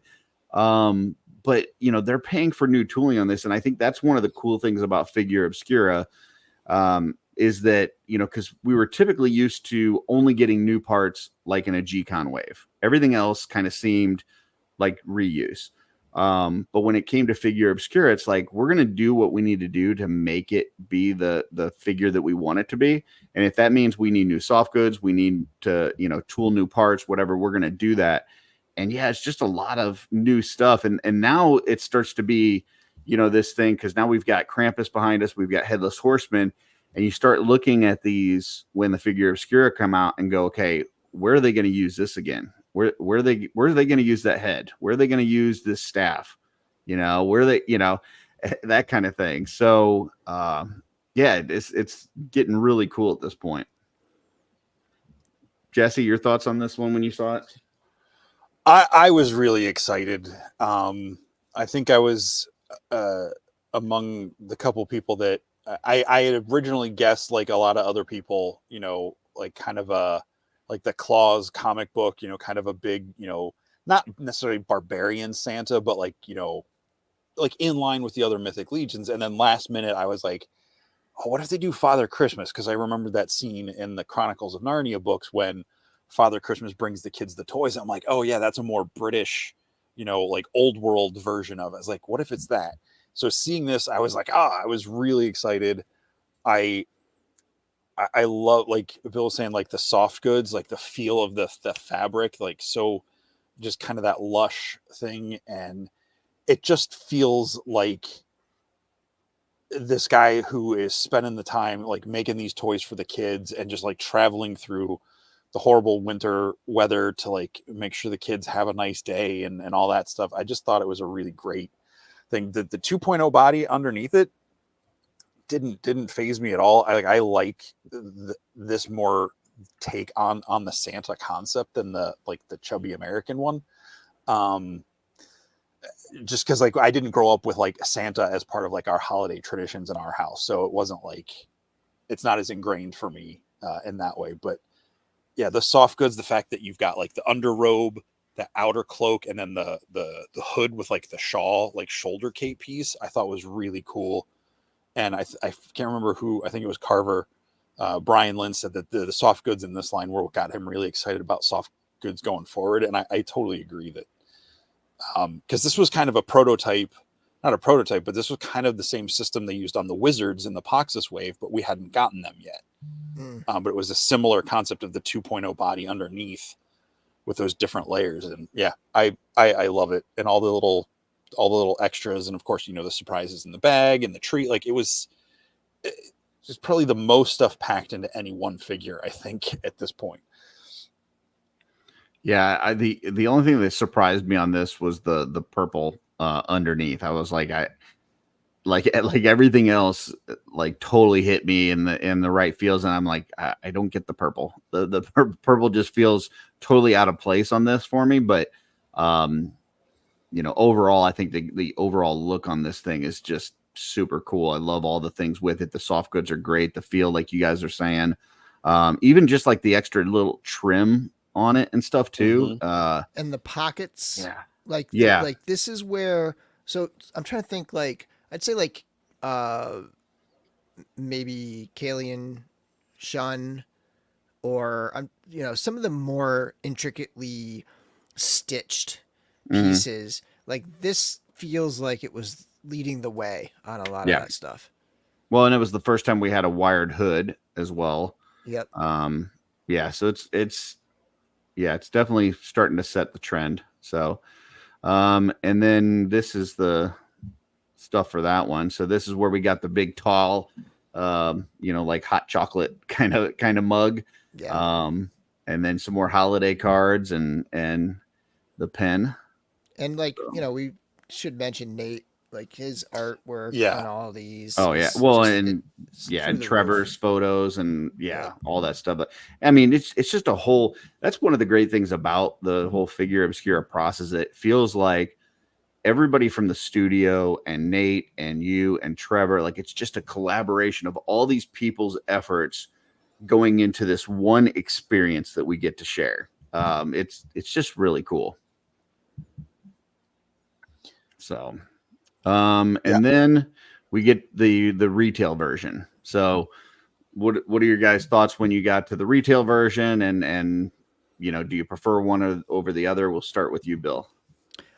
I probably, just from a collector point of view, I probably prefer this one a little bit more because it's just a little more versatile. Like I can mix the first one very much is Santa. It's hard to be like, okay, I can just like mix that in with my legions or whatever. But it's always Santa, But this one can totally be some kind of druid or whatever. Like in a lot of the parts, even like just parts of the robe, you could mix and match with other figures. So this one to me is a little more collectible, and Mhm. like I have a couple of these, whereas like sort of just like one opened original, but I have a couple opened of this one. Jesse? I absolutely love this one too. Again, it does. I know it's like supposed to look even harken back even more into the more European traditions with Mhm. the colors and the designs. But there's just something about the red and white version I just love so much more. So that's the one I have on display. This one, absolutely love the new work, and I actually used the soft goods on one of my Jesselyn customs, Oh, nice. the wizard one with the hat. So I painted the hat to try to match at least the robe part. I've got to find somewhere to use that hood, but there again, no lack in detail or excellence on this version as well. I kind of want to re-get the original um uh Headless Horseman and this one again, so I can have them as well. But yeah, Yeah. I think it's great. This is the one exception for me where I break my rule, and I have both of these on display. And the reason is that to me this one is more of kind of the Father Christmas, and the other one is more like my Santa. So I have it with this one with the like little crown, the crown thing on his head, and then the other one I have with the hood up. This one I use with the long beard, the other one I use with the short beard. So I change it up a little bit, but I have both of these on display at Christmas time. Yeah. So, but I love them both. They're both great. Looking at the night heads, it makes me want to go like explore around and look at like the Monkey King retail version and the what's the other one that's out on retail that's not out yet? Oh, Jacob Marley. Like just like poke around and look at those and be like, what are And like those teasing? Because like these heads were teasing the reinforcements too, right? Like the Gold Knight and the Vampire Phalanx. Like like is there something being teased from those other ones? Maybe. Just well, curious. the kind of Christmas holiday ones are the only ones that came with like the extra surprises. So like the Krampus came with the skull and the hands, but that didn't really tease anything. It's not always going to be a tease. And like, But the Red Krampus teased the Furious Four sort of, right? Like, oh yeah. I'm just like wondering what other teases are there. Gotcha. Okay. I was misreading that. Awesome. Or misunderstanding. Okay. Whatever. So you know what I mean? No, I gotcha. So, at this point we had Christmas, we had Halloween, Christmas, and people are thinking this is a holiday line. And then all of a sudden they hit us with Monkey King, early part of the year. So, this is like a big difference from the other ones. The other ones, like I said, very holiday themed. And then all of a sudden we get this thing, and this, I don't think I'm alone. I think there's a lot of people that had no idea who this was or what was going on. And when you talk about like the people guessing the day before what it's going to be, this is one that I think most people missed completely. Like it was way off the mark as far as what they were guessing. So Bill, you get this one, and what are your thoughts on this when you open up this thing? Well, there's that side of it where it's like, holy crap, they're doing the Monkey King. It's like, is that really that big like, cause the only thing I knew about the Monkey King really was a comic book graphic novel called American Born Chinese, where that character sort of interacts with the Monkey King throughout the story. And I didn't really have a lot of knowledge about it beyond that. So this was one where it was. I mean, they all had been like I reread. I remember driving to the big like fall fair when the Headless Horseman was in my hands and I was the only one who knew about it, and like I remember putting on the Legend of Sleepy Hollow audiobook and listening to it on my drive, like my 2-hour drive to this fair. But anyway, like this one really got me diving into the lore of something that I was not very familiar with. So there's that side of it. But the other side is like, this was the first one where there was just like, it was like more new than old, right? Yeah. Like there's probably more new parts on this Very than little there are old. old. Just Yeah. the arms, the upper arms, the upper legs, and the hip piece, neck Yeah. piece, maybe. Like that's it. Like everything else is brand new. Yeah. Yeah, this is one for me. When I saw this, once again, not a whole lot of, really no familiarity with this character. Like the only reference I think I played League of Legends, and they've got a Wukong in there. So that was really it. Had no idea the literary aspects of this. Really didn't know much about this character, but I saw this, and to me, this was like a work of art. Like I looked at this and I just wanted to stare at it. It's so beautiful. This one got me into a little bit of trouble because I actually got into it with a few customizers that immediately were tearing this apart and making dwarves out of it. And I gave the dwarf guys mad? a bunch of shit because it's like, you know, and I came up with the 24-hour rule with Figura Obscura, that you actually have to appreciate the figure for 24 hours before you tear it apart. Because it's just so good. There's so much in this that I could just sit here and stare at this all day and just appreciate it. And it broke my heart that people were tearing this thing apart right away and making new figures out of it. It's just so good. And I you know, you could argue that this may be, even to this day, the best figure that the Four Horsemen have made. It may not be your favorite, but I think that there's a good argument to be made that this is the best figure that they've made to date. So I don't know, Jesse. I'll agree with you on the 24-hour rule if you only got one. Yeah. If you got multiple, you know, leave one of them alone. Tear apart as many of the other ones as you want. I mean, I'm not ever gonna like really care if someone does, but I think that's a good thing, because it's like this. I agree. I think this is definitely in the top of Four Horsemen stuff. Period. Just the details and everything. I had no idea as much of the lore. Like I was aware of a couple things about it going into it, but not a lot. So I never would have guessed this based off the teaser. But I love, you know, how much of the story they incorporate. After I read Jeremy's write-up about it, all the different elements that were in there to make me appreciate what they gave us in the figure, between the monkey feet versus the slippers, you know, the peach, the different scrolls and everything. I just thought it was really cool. And yeah, this is one of the most gorgeous, complicated figures that they have put out.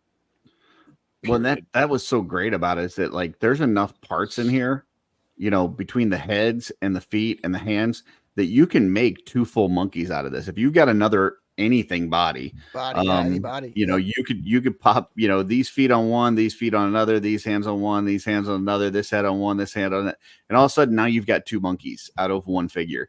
There's just so much with this. There's so many parts to it. So many intricate details that all mean something and tie back to the story. And that's another cool part of this as well. Like for somebody like me that is, you know, an idiot and doesn't read a lot, you know, I look at all these pieces and then I go and read the, you know, the write-up and stuff and figure out, okay, what do all these pieces mean? Well, how does this stuff tie back into the story? Why is this piece, why is this peach so important that they felt like they needed to create tooling for this part? You know, what's the significance of this? And I just think that's awesome. I loved the swappable face plates on these, which is new. You know, that's something we hadn't seen them do before. And then just the armor. I know Eric has talked about, you know, kind of how long that armor took to make. But yeah, just the amount of work that's in all of that. And you know, you even look at like the back of the figure, you got the bendy tail, you got all this extra work here. Like there's a ton to this. Even in spots that, you know, typically aren't going to be seen the way that you put it on your shelf. But yeah, there's just so much work into this thing. Like this thing belongs in a museum, in my opinion. It's just so good. So do you. It belongs in a funny 'cause, like, museum. you'd think that like there's got to be some places that that have ordered these, you know, like there's got to be some less traditional, like less action figure traditional places, or Mhm. or maybe there should be soon. Like at some point, it's got to become a thing, don't you think? Like where there's some, I don't know, there's some Sleepy Hollow museum in Sleepy Hollow, New York, and it's like that they got, you know, Headless Horseman, Four Horsemen studio figures, Figura Obscura is like on the shelf or something. Like it's got to happen at some point. Well, and that's a good point, because this has now become one of those new entry points for fans. Yeah. You know, for the longest time we heard that about the Motu tributes. You know, that they, you know, a lot of people, some people love the Motu tributes, some people hate the Motu tributes, but you can't deny that they've pulled more people into this line than anything else. And this has started to become that same kind of thing, that people that have not collected anything Four Horsemen, or maybe even people that never collected toys, see one of these, see a Krampus, a Headless Horseman, this Monkey King, and all of a sudden they go, what is this? What is going on? Like, this is beautiful. Where did this come from? And it now opens that door to them for other collecting. Yeah, so I agree 100%, Bill. Like I don't ever see Four Horsemen being like in Walmarts or Targets. But I could totally see this being in a gift shop after you know, you go on a tour of something, and this being in a gift shop, or even in a bookstore. I could totally see these things in that kind of environment. And I think that's one of the benefits of having the follow-up retailer release, Mhm. is that it gives you know, it's distributed, and it gives a lot of you know, like for this one, for example, it's like Chinese retailers can like have this in their shops and stuff, you know what I mean? Like and just generally, like in Asia, I think it's a pretty popular thing. So it's like it gives an opportunity for this to be distributed widely, whereas the drops are a little tougher. Like it's tough to be like, yep, let me order this $60 figure. I live in China. Let me order this $60 figure, then pay $60 shipping. It's tough sell, you know. Like, Right. but when it's like a retailer that has it, and you don't have to pay for shipping because it's somebody local, like boom, there you go. And speaking of the retailer version, you know, here it is, and it's still available now. Yep. A lot of places still have this up for pre-order. And yeah, what do you guys think about the retail version on this? Obviously, it's not as different as some of the other ones in the past, but yeah, what are your thoughts on this? So we'll start with you, Bill. Super golden. I love that. I love how golden it is. You know, I know the other one's gold, but this is like bright gold, you know. And I think in terms of like the character, I do like the face to be the brown fur. But I think the armor on, like, I may do like a little mixing and matching of the two, and put like this armor with the brown, and maybe even just have like a third, like just have three different ones on my display. Because I do kind of still think the Monkey King is probably my favorite figure. So yeah, I could see myself having three versions of this on the shelf. Awesome. What about you, Jesse? I think the colors are great. I know I'm not. I'm going to say I'm not a fan of Dragon Ball. Not in that I don't like it. I'm just not versed in it. Mhm. But I know when the first one came out, I didn't know that Goku was inspired by Wukong and like that, or Son Goku, or I don't even know which. I know there's a character in Dragon Ball that is inspired by the Legend of the Monkey King, and I know a lot of people were hoping there would be a like more yellow gold version if they did a retailer wave. So I was happy that they got that. I would, at this point, you could put out Four Horsemen could put out Mr. Hanky the Christmas Pooh from South Park, and I'll be excited just because it's another Four Horsemen thing, Right. It's going to be cool whatever they put out. I don't know what I'm going to do with this one. There's a part of me that's like, oh, what can I do customs with it after 24 hours, and or am I going to leave him as is because it is equally beautiful, but I don't know if I want two versions of Monkey King on the show. I don't know. I'll figure something out. Maybe this one will go with my mythics. I want to pull up a couple comments. First, we had a super chat. Rob Zamora, $4.99. Curtis, you're not an idiot for not reading. You say that a lot. You're smart and pretty. Thank you very much. Moving forward, just say I don't read, but I can if I want to. Thank you, Rob. It's part of my shtick, but I am not versed in a lot of things. There's a lot of things that come up that I have no frame of reference on because I've got my own little world and blinders, and this is just something that never crossed my path until this figure came along. So, but I appreciate it. And then Juan, how much, here Rob, says, did he pay you to make a $5 super chat calling him smart and pretty? We got this from Juan Diego Rincon. Says also, there's something special when you don't collect figures and then you get this.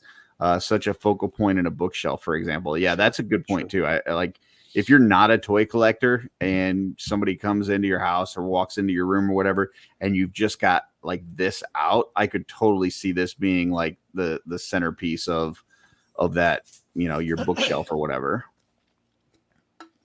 And throwing back to Nate's art, the way just the whole package deal of the figure itself, not even the extras, but like presentation of that box with that magnetic cover, like that on a shelf, you put that spine out and it's just got that, nice little edge. Or, if you open up that magnetic thing, like you said, if that's the only toy you have, if you position that right, I mean, it's a miniature piece of 3D artwork. Not making a joke here. It is a posable statue. On your shelf, if this is the only thing you have, and I'm saying that in a good way, like it's, you have this thing, especially if it's something tied into your culture or so. I know there was a couple guys in the cabal that were super excited. Cato Becote, I'm not sure if I'm saying his name right. He's a huge Monkey King fan. So he was going nuts when this came out. So it was just really cool to see people like that excited for these. And if, like you said, Curtis, it's a good entry point for a lot of people to come in and discover the world of Four Horsemen. And I just think that's awesome. Yeah, I do love the art on this. I wish they would have embossed it, though, so that I could feel the details on my lips of Nate's art. I would love to feel Nate's art with my lips, but that's all right. As far as this version goes, when I first saw this, I was like, man, it's just not very different. But then when you compare them side by side, it actually kind of is. There's a lot of detail differences on this. I think I like this one better. It's not like that it blows the other one away. But I think I like the colors on this one better. But once again, this is not a holiday themed one. So I might just have both of these on display in my convocation of Basilia. Is probably what I'll end up doing. And I'll probably end up using the crown head on one and use the non one on the other, like the one with the feathers on the one and one not on the other. Maybe do open mouth with the face paint on the one and the closed mouth without the face paint on the other, just to kind of create some different looks, maybe do the shoes on one and bare feet on the other. I don't know, whatever, but I probably will have both of these on display. It's just a really cool look. So, well, you just gave me an idea on how to justify having two of the same character in the same display. You've got one being the more like the earlier in the story version, and then you have the gold one as the more transcendent, like Leveled up. further cool. in the goal. So Ate all the that peaches. actually, yeah. And I just hope they keep making different versions of the Monkey King and other characters that would come with a piece of fruit, so we can eventually have a Mythic Legions like fruit vendor. Well, and this was figure. one of the first ones. I appreciate that with the fruit vendor. This was one of the first ones that people started talking about, like the other characters in his world too. Like they're like, okay, well, if you're giving us the Monkey King, you're going to give us all these other characters that are in that same story and stuff. Which we don't know. Maybe there will. I know, we'll get to Nubis and Bastet that they started talking about kind of that being its own thing. But yeah, I mean, we don't really know what they're going to come out with. So there could be some other characters from Journey to the West that we see down the road. So, okay. Moving right along. Next, we get back to Halloween and we get Mask of the Red Death. Now, Bill, I know this is one that you were really happy with. So tell us a little bit about this one when you open it. Well, this is one that I've actively been teaching this particular story in recent years. So like I was like, I don't know why, but like for some reason I never would have expected this. This particular story, this particular character, like I never would have thought that this would be an action figure, and then it like you pull it open and you're like, holy crap, they actually did that. Like I was just so blown away by it, and then the entire thing was a brand new figure from top to bottom. Like everything is. I mean, we thought Monkey King was all new. This was all new. Like every piece. We had seen some of the parts, but we didn't have any of them in hand. Yeah. Right. But like, even then it was like, wow, there's a brand new torso. There's brand new lower arms, brand new lower leg, like just a completely bare body on top of that. Like just so much about this figure was crazy. You got that clock right there. And it's funny because I think like, when you kind of see it initially, you just see all the cloth and you don't really know like all the stuff that's under there. Right. Like, and I know they share, they had this picture there. But like just that like initial thing, whereas I'm cracking this thing open and I'm immediately like, what's under here? Like, what's this? What's underneath? And I can see it like right away. But yeah, like that, I mean, just so much newness. And combine that with like this character that, from a story that I love and I love to teach and I love to creep the hell out of my kids. I remember teaching this, literally like a week before COVID hit. I remember I pulled this out because the pandemic was starting to kind of spread, and I was like, let's read a story about like let's scare the hell out of you.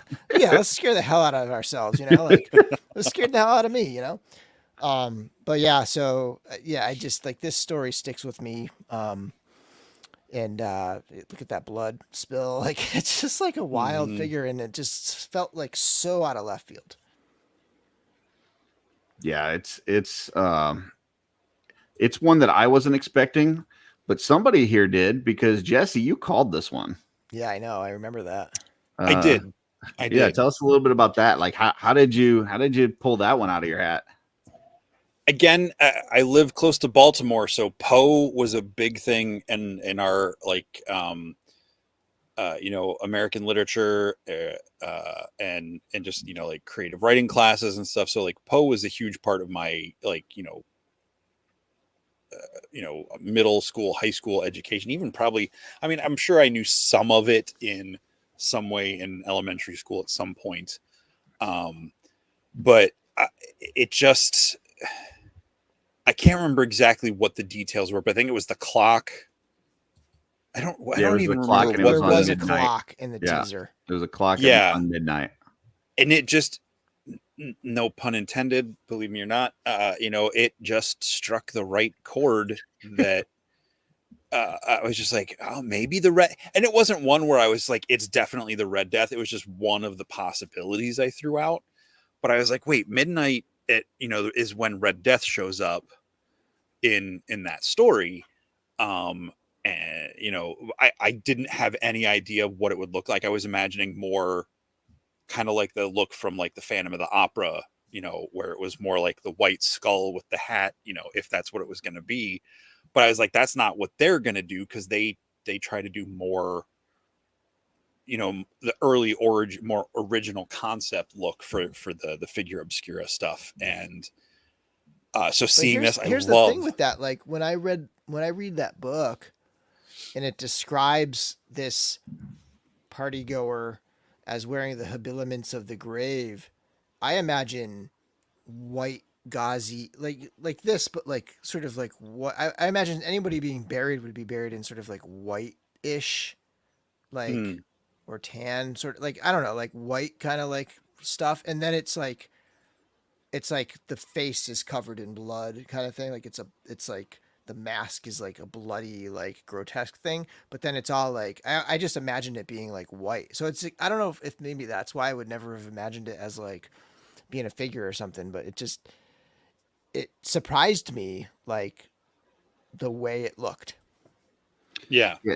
Yeah. And I mean, some new things on here. I mean, you know, this is the beginning of kind of, I had talked about, you know, them doing 1.0s that are different size, that it's now a skinny 1.0, Yeah. which, you know, if you put it up next to a 2.0, it looks very much like it is 2.0, but it is a 1.0 figure. And so now we're starting to get this, you know, them kind of playing with size. We get, you know, this clock piece, which is now kind of their first foray into like giving us kind of diorama pieces, which is, I think, I don't know about you guys, but that totally surprised me that they made this like complete grandfather clock for this character that is just so intricate and perfect. Yeah, I thought that was neat to have with this as well. And this is also the first one that they included the booklet for an extra story with this. Yep. Now, as somebody that is, you know, taught this story with your class and stuff, what did you think about the little booklet that they put together with this figure, Bill? Well, I thought it was perfect because, you know, you can't do that. There aren't a lot of them that you could really do that with, right? Mm-hmm. Like it made sense with Jacob Marley because they were able to do stave one and it had that right length. Like it's got to be the right length. So, Mm-hmm. yeah, and then it's like if you take the figure, right? You get the figure in hand and you read the back of the box, right? Then you go to the website and you read Jeremy's further, like fully blown out write The up, history, yeah. right? Then you read the booklet. Like you're getting like a mini like lecture and Hmm. reading experience with it. Like it's a whole learning experience, like top to bottom. Like, and you don't really need to go anywhere else and seek out really a lot more to get Mm-hmm. like a full experience of that story, you know? So I thought it really filled out that whole copy that Jeremy writes. Yeah, it's like we become instant experts on this stuff. um, so then we'll move along. So this is the, you know, the cup and the pin and the shirts with this. So this is the first one of the cups that's like the metal cups, which, you know, some people like, some people don't. Some people say that it kind of feels like you're, you know, out there begging for change or whatever, or you're in a prison Camping. kind of clanking it It's a against the campfire. cell, or Yeah, it's yeah. a campfire mug. So, but you know, it's different. I like that they've tried some different things with these, and another really awesome pen there. And then I want to say real quick, yeah, I love the mask, because obviously Mhm. a big part of this one was like, don't show what's under the mask. So like, I think that really amped up my anticipation for waiting for it. Because I think on Red Death, I was towards the end of with Headless Horseman. I got it within the first couple days of ordering it, but with this one, I was definitely towards the end of people getting them, and I just, that mask feels like maybe like melted wax or something. Mm. It's just something so eerie about, and when you take that off and see what's underneath or not underneath, depending on how you want to look at it, I just thought that was really cool. And it's definitely the most gruesome thing they've put out since Yeah. they've started their own stuff, apart from the old McFarlane stuff. So Yeah. And then this is the retail version, which, there's not a whole lot that you can do with Red Death. They basically just reverse the colors. But what are your guys' thoughts on this one as compared to the first one? Start with you, Bill. I think it's cool. Like I definitely prefer the first one over this one. But one thing that strikes me is getting all these black robes in terms of customizing and stuff. I think is going to be like super useful, even probably more useful than the red. I also did they share a pic? Oh, we only saw it I think we only saw it in what their pop and swap show or whatever of the pic of the body underneath. But it'll be kind of cool to see. I don't know if it's on here or not, but they did show it at one point. Yeah, it's not on here. Yeah, they only shared it on the pop and swap episode. But I think it's going to be really interesting to play around with that body as red. Yeah, completely bloody, gory kind of thing. I do like the black robes on this, but I think I prefer the first version. This one's just I don't know that this one's different enough that I would be tempted to have both versions on the shelf. I'm probably just going to keep the first one out there, and that would be about it. But what about you, Jesse? That clock's going in my Sons of the Red Star shelf. Just because the gold accents, it feels a little more stylized, a little more the first one just feels a lot more natural, something you would see in an actual, not that this one doesn't, because it's the exact same thing, just the paint colors feel a little more dramatic. Right. Yeah. And I just feel, with that kind of garish look that Scapular, sorry, I'm getting Mike tied up into it, even though he is. I just think the other definitely version pops a lot more. Yeah, I like this with the one. red one. I mean, I think as its own, if I didn't have the first version, I'd be over the moon with this one, because I think the looks on this is really cool. But just the way it works in the story, this is definitely going to be a lot of custom. I have a custom in mind I want to use this for, and the robes will go to something else. But yeah, that clock's definitely going to my Sons of the Red Star with all that gold bling on it. Awesome. And by the way, when I say customs and stuff with these, I have a complete sealed set of these as well. So of the retailer and the original, everything. Yeah, I have. Gotcha. So I order 2 of everything. This is my one to stock and one to rock. This is this line is this is that for me.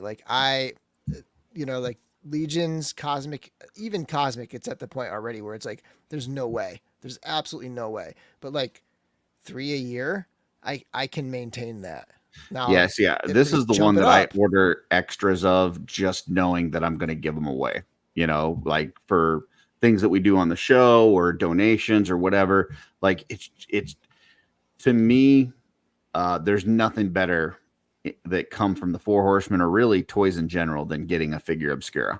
So if I'm ever going to buy something extra to be able to give to somebody, it's going to be Figura Obscura. So that I usually load up some extras just to have for that. And I have a dream of having the sealed box on display behind the open figure of every single release. I don't know if I'll ever accomplish that, but that's a dream I would love to set up with these. That's cool. Awesome. So moving along, we got 2 more. Here is Ghost of Jacob Marley. So it's coming close to Christmas time. This is another holiday themed one. I think this is one that a lot of people were guessing. It wasn't too much of a shocker, I don't think. Yeah. But or maybe just specifically which character it might have been, but yeah. So you get this one, and what are your thoughts on this, Bill? I guess I think I may have predicted this one. This might have been the one that I was least surprised by out of all of them, I would say. Because you get one towards Christmas, it's going to be Christmas themed. You throw some guesses out there, and this just And then felt they right. threw some locks or something, I think was on the teaser. Is that what it was? Yeah, I mean, but Yeah. I don't get those. Like, they don't give me anything like that. Oh, because you're doing everything before the teasers even come out. Yeah, so I Gotcha. don't. Yeah. So at that time, I don't get that. Although the most recent one, there was a little thing that I, and it actually turns out this had it. So I'll say it. The Egyptian gods, the hmm email confirmation for shipping when they sent me my figure, it said EG. That's all it said. It just said EG, you know? And so hmm then I was like, what could EG be? Like, I looked at the email, I was like, what could EG? And I threw some things out, and Egyptian god was one. I was like, well, it's, maybe it's Egyptian god. Like, I kind of threw that out there. And then I looked back. I was like, is this the first time they put a little like initials on there? And I looked back, and JM was on Jacob Marley, but I didn't really, I didn't look at Gotcha. it back at the, I didn't really pay attention. So I'm going to try to get, Diego to not to just put something less, something more Right. cryptic on there, so that I'm not like aware. So I kind of got it last time, Yeah. even though I didn't know I got it, but like I kind of was able to guess it a little bit. But yeah, I mean, another one where I love Dickens. I love this story. It's like one of those books I'll read it every year around Christmas time. Sometimes I'll throw it on like the Patrick Stewart read audio book version of it, like when we're driving out to like to see relatives or whatever. But yeah, this is a killer figure right here.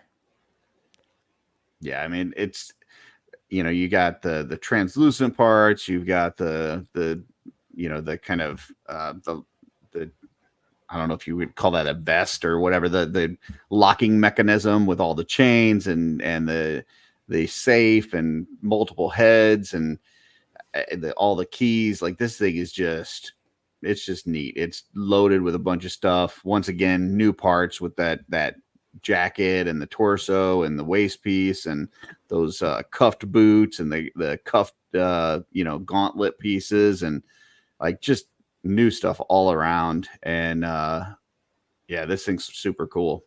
Jesse, what was your thoughts when you saw this? I know a lot of people are probably going to hate me for this, and I'm not saying I don't like it, but it's probably my least favorite Figura Obscura. Wow. But I think it's totally awesome. Like I will take another Jacob Marley 9 times out of 10 before any other line of toys. I think the details on it, like everything about it, is amazing. And this figure actually makes me appreciate the Christmas Carol story even more than I did previously. So like, this definitely had an effect on me. So like, when I say it's my least favorite, I'm not saying I don't like it. If that makes sense. I think it was cool when this came out. Like, all of a sudden you started hearing everybody talk about, well, what is your favorite version of the Christmas Carol? Yeah. And like, they're talking about their favorite movies and shows and different TV adaptations and all this kind of stuff. Like, it just opens like all this conversation within the community and everything. And on top of just having a cool new toy, it's just a lot of fun with it. I will say, I think the open face, I love that face.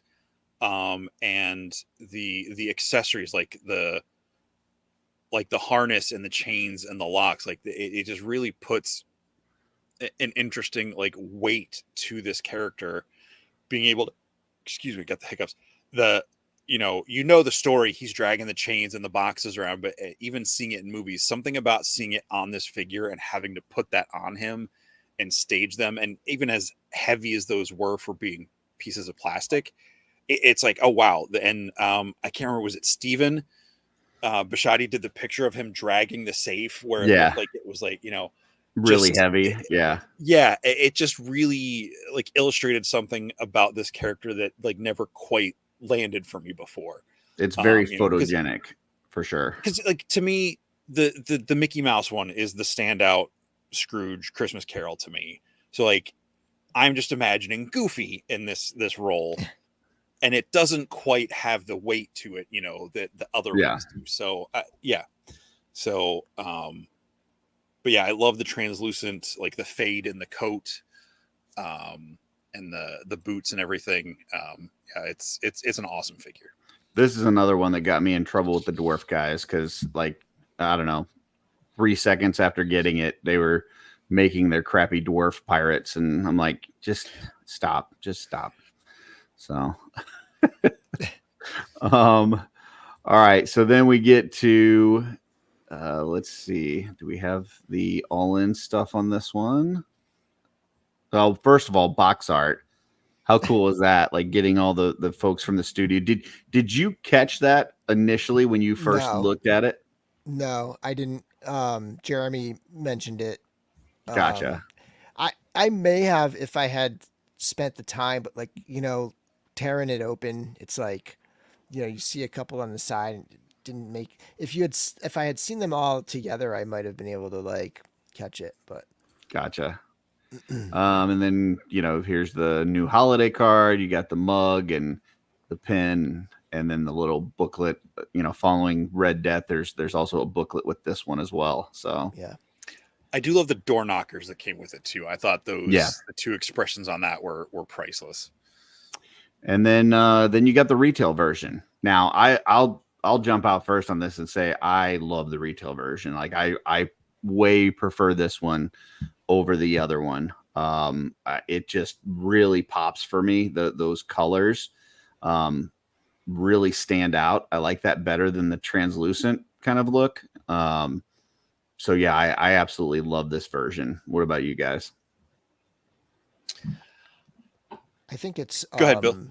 I think it's like similar enough where I'm not I think it'll be like once I get it in hand, I'll probably have a stronger opinion, but like it's, you know, this one's a little kind of like the Spectral Headless Horseman. This one feels a little more I don't know, animated or something, like a little more like bright and spectral to me.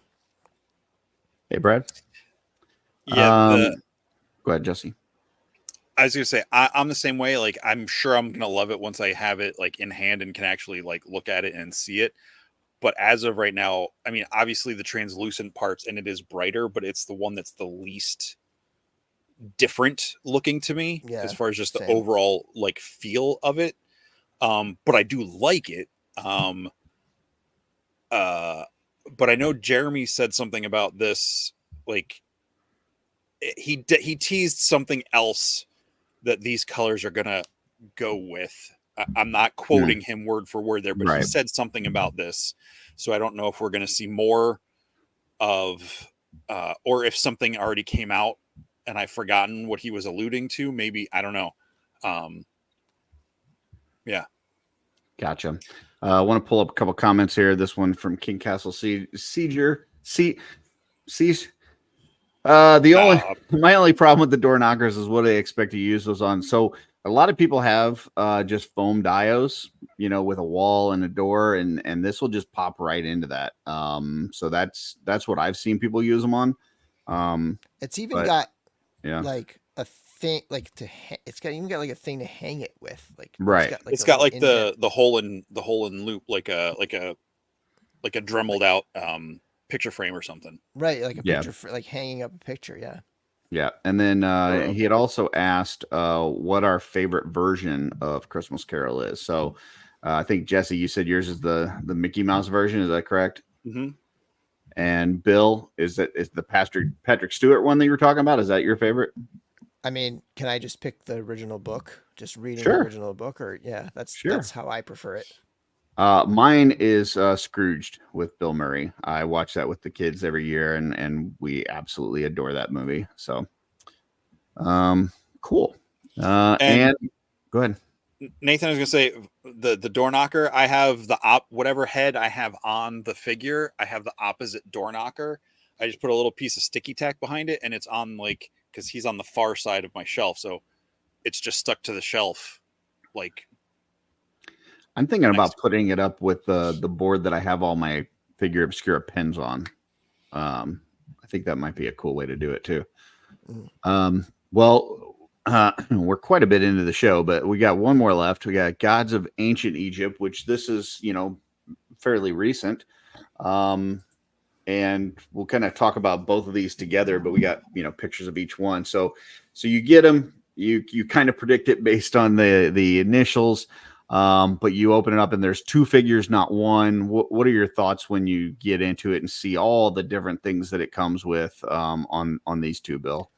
This is another one where, like probably less similar to Jacob Marley, less surprising than some of the others. I felt like at some point they were going to do mythological gods, whether it be, Greek gods or Norse gods or Egyptian gods or whatever. Like I figured something like this was coming at some point.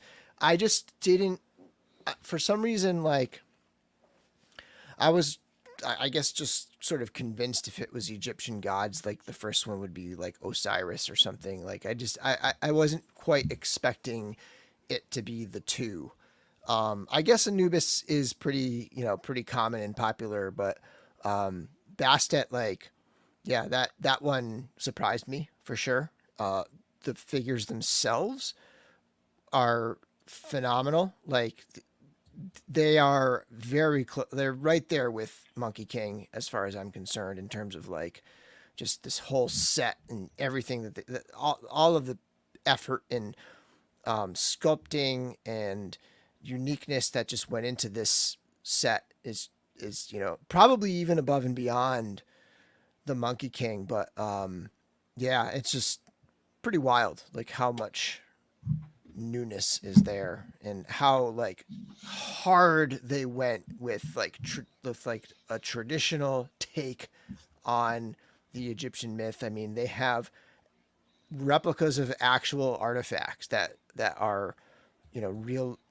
world, real life artifacts, right? Like they did a lot of research. Yeah. And they don't go with a stylized thing. They go as straight a take as they can with these. And that's something that I really respect.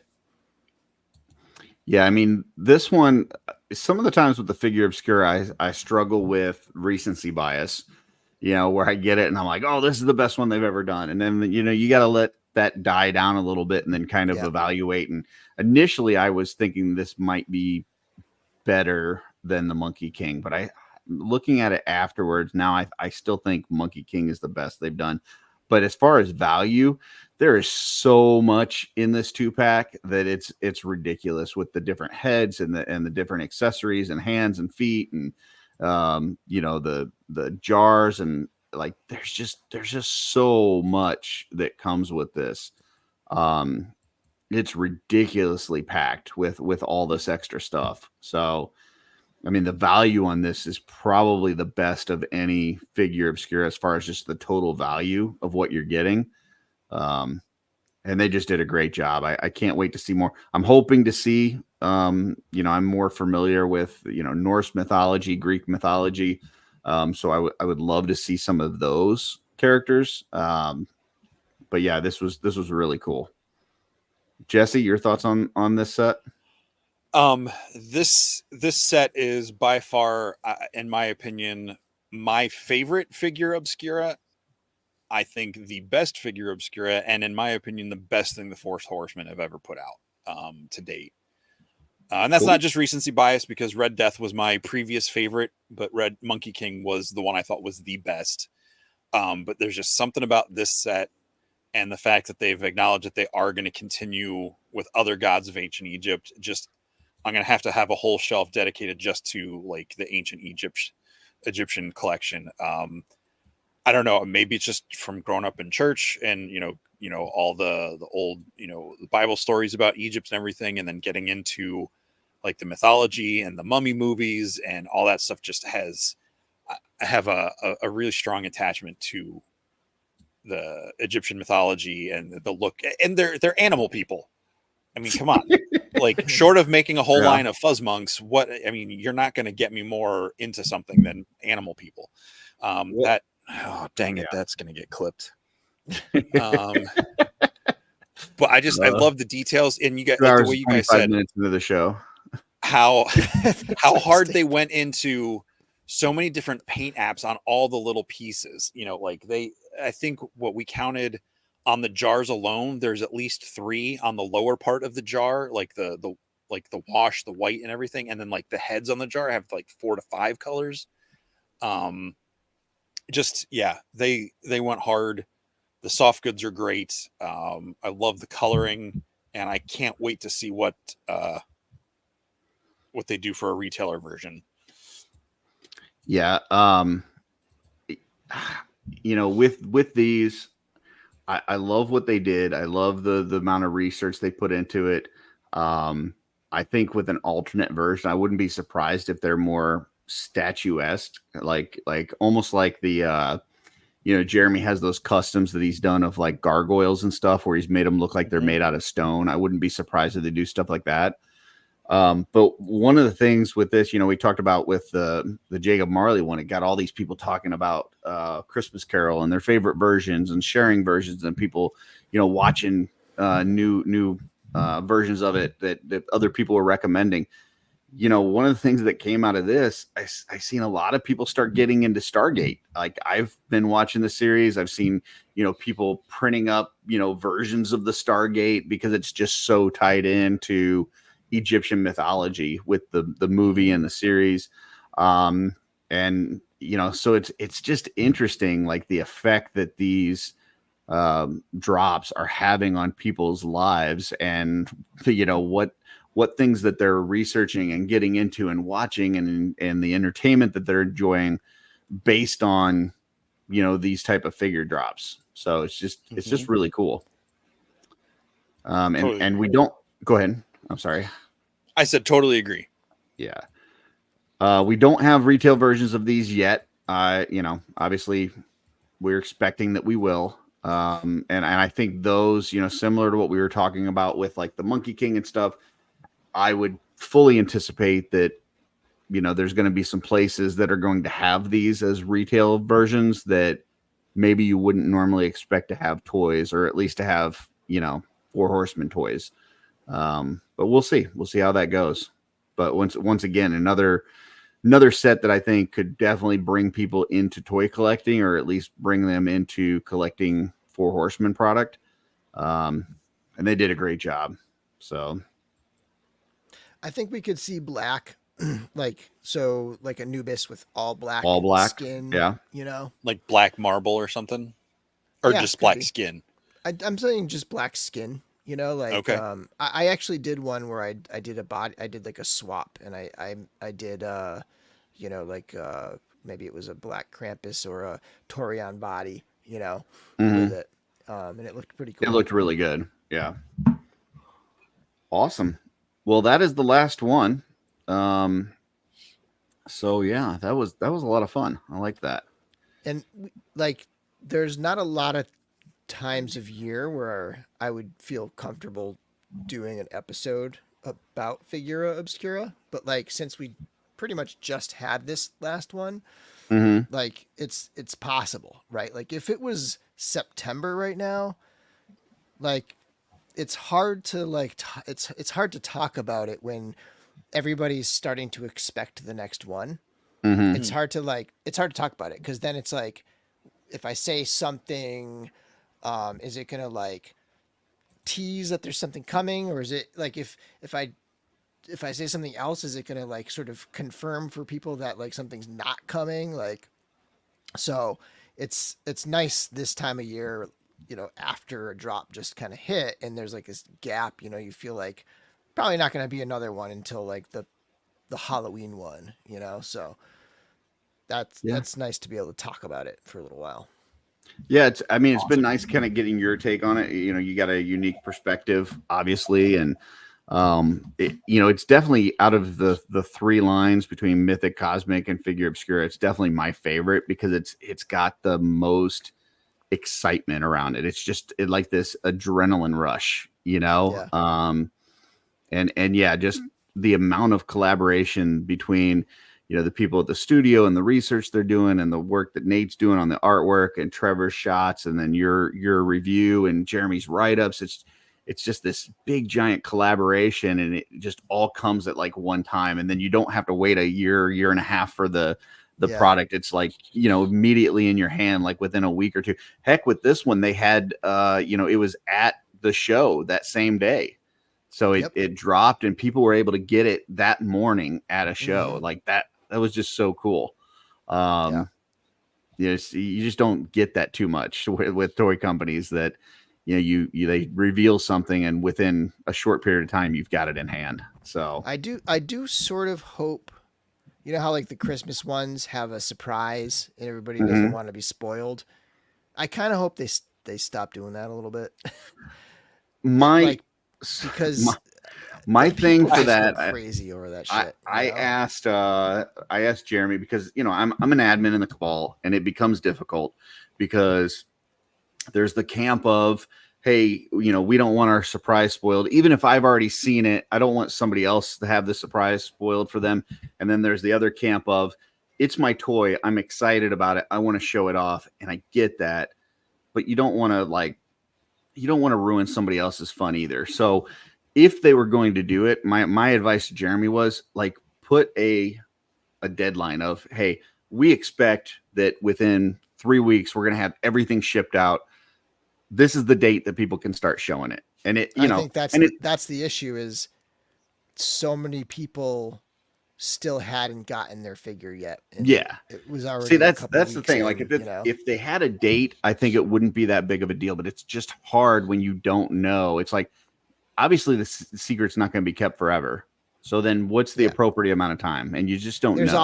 There's always going to be someone. So, like, unless you make it like 4 weeks, like a full month almost, like there's going to be people who, like, their shipment hasn't arrived yet and they're going to get spoiled. So if they have that date, then what they're doing is they're guaranteeing delivery by that date. And I think that's just like a bad place to put yourself in as the studio. Well, yeah, especially if the last person that was waiting for theirs was on a business trip and it got spoiled for them the day before they get home, I think it would be different if, like, I think you even maybe have done it in one of your videos where you were like, you showed something, like you finish your review and then you're like, hey, if you stay past this point, like, I'm going to show something, like, don't stay if you don't want to see it.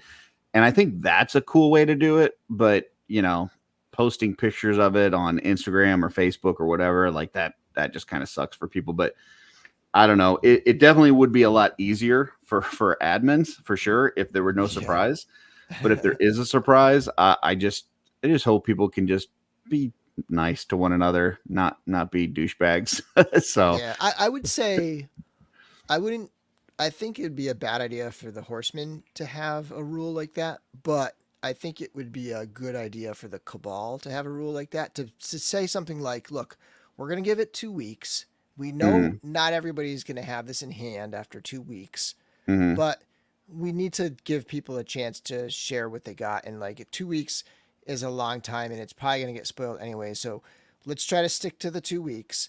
Well, and I mean, you're not going to be able to. If you don't want to get spoiled after 2 weeks, just don't go on the Cabal till your figure gets delivered, kind of thing. Well, and you can't make people not share something. So, I mean, I hear what you're saying. It can't be like a rule from the Four Horsemen, but Jeremy is part of the Four Horsemen and he's a Cabal admin. So, it wouldn't be bad for him to come out and say, hey, I think 3 weeks is fair, or I think 4 weeks is fair, or whatever. And that would be the number. And, if people are cool, then don't share before that date. I think you would just have to, if it's coming from Jeremy, I think he would want to be clear, like, this is not a guarantee of delivery. Right. Because then the Cabal is full of people like, I didn't get it before the guarantee.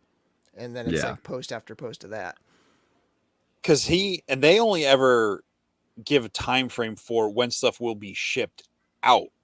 Like, once it's in the mail truck leaving their destination, they have no control over it. So if that truck goes off a bridge, God forbid, or it just takes a couple days, it gets lost in the shipment. Like, like I said, and then they still don't even know, because if they're going to set a date, they got to set it before they start shipping.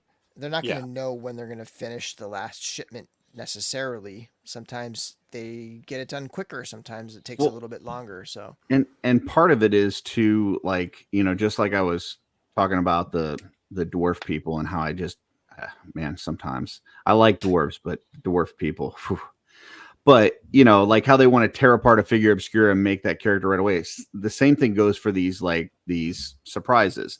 Like, people want to get the surprise and make a custom, be the first one to get something out. Like, it's not a race. You don't have to do something before everybody else in order to be valid and have your life mean something. Like, just wait. It's cool. Chill out.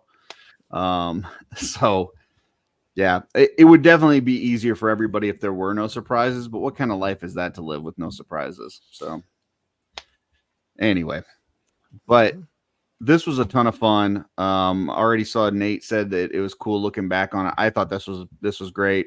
I think it'd be good for anybody that's just getting into Figure Obscura to just kind of watch this and kind of go through each one and hear what we talked about. So I really appreciate it, Bill. This was just, yeah, I enjoyed it quite a bit. me too. Thanks for having me on. Me 3. There you go. That goes for the 3 of us. So, well, that's from both of us. Well, why don't you tell these folks where they can find you and what you got going on? So my YouTube channel is Dorklair, and I am also on Instagram at the Dorklair. It's been really quiet lately. We're gonna do a live stream this week, I believe. But in terms of recorded videos and reviews, like, I've still been trying to like work on the Outpost Zaxius. Is that what it is? Yeah, the most recent Cosmic Wave. It's just like, it's so weird. As a teacher, you kind of like look ahead towards summer and you're like, oh yeah, I'm going to have all this free time. I'm going to have all this like opportunity to get caught up. I can clean the toy room. I can get all this stuff done, do reviews. I've done nothing. It's just been all just, and it's a good thing. Like, it's all me and my daughter just going to museums and doing stuff. But like, it's just been like, you just pile stuff on yourself when you have all this free time, so to speak. But at some point, I'll start getting back into those reviews and stuff. And of course, we'll keep doing the live. So this Thursday night, we should have a live stream on the Dorklair YouTube channel. Beautiful. What about the toy tubers? I know that wasn't the most like highly viewed thing on your channel, but I thought they were very interesting. Is that something you're planning on another round of that, or what are your thoughts? Probably not. Okay. I did the first round and I tried the second round. The thing is, like, I love doing toy tubers. I love doing action figure reviews. I love doing my live streams. I love doing photos on Instagram. I love them all equally, but then there are certain aspects, like, these 3 things over here, they get a lot of views, and I can tell that my audience really likes seeing those things, and a large number of my audience likes seeing those things. So should I do the things I like equally?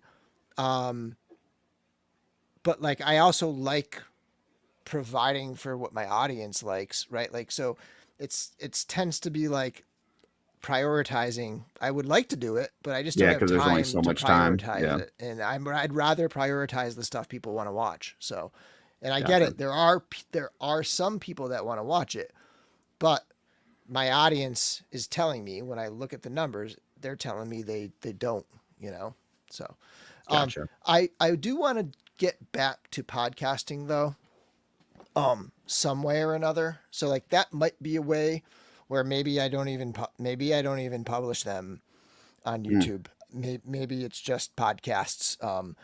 But I got to figure out how I want to get back to podcasting. Cause again, it's like, I don't have time, and I would publish the live streams like I used to. I would still publish them if I had the time. I just haven't had the time to like edit them down and put up the post and like do that. Gotcha. But I still pay for my Libsyn account. So like I should utilize it because I'm paying a monthly fee to have this podcast up there. But yeah, at some point I want to figure out podcasting again and find a way to like fit it. Awesome. Well, folks, check out Dorklair on YouTube. Great show every other Thursday with Larry, sometimes Chris, maybe somebody else, who knows. Yep. But yeah, great time. And they also have you can be a member on that channel over there, which will get you, some access to videos. Sometimes you get to jump on a stream with Bill or whatever. So yeah, check that out as well. So And I do have t-shirts available in almost every size still, just not 3 or 4X right now, but I do still have pretty much almost every size. awesome. Cool. Well, appreciate And- you, Bill. We're going to put you backstage. If you have to run, we totally understand that. If not, we'll be with you as soon as we close out the show. And yeah, we just appreciate you being on. Thanks, guys. Thank you, Bill. Thanks a lot. And before we log off, we got another super chat here All that. from Blake Recon Rage. Going back to the spoiler topic, I go through this monthly with the Vaughn box. I live near Brian Burke, so I get my box earlier than, anyone. So I hold off posting the monthly head sculpts. I mean, that's what a decent person who has the ability to think about what they're doing does. And I'm not trying to put anyone down granted, sometimes you are so excited about something, it just slips. You're like, oh, I shouldn't have posted this, And for the most part, at the end of the day, spoilers for the extra little thing in the Horseman figures, it isn't going to ruin anything. Like it'll ruin the surprise for you opening it, but it's not like finding out, who someone's father was while you're waiting in line to go to a movie in 1980. Or, that the Titanic sank. I mean, I just wanted to shout out thanks to Colin. He says smash that like button. Also appreciate you, Colin, for coming and supporting the show. Not everybody does that. Some admins just sit around and talk about flowers and seeds and stuff. So appreciate you jumping in and supporting us. So thanks a lot. So yeah, that was a ton of fun. A lot of excitement there. We've got another show lined up next week, and why don't you tell us that doesn't what sound we like got us. next week? This is who does a regular weekly show. Next week we've got Uncle Bob and Aunt Shelly from Uncle Bob's Vintage Toys right here in central Pennsylvania. So Bob in Australia is a longtime toy vendor, does a lot of shows.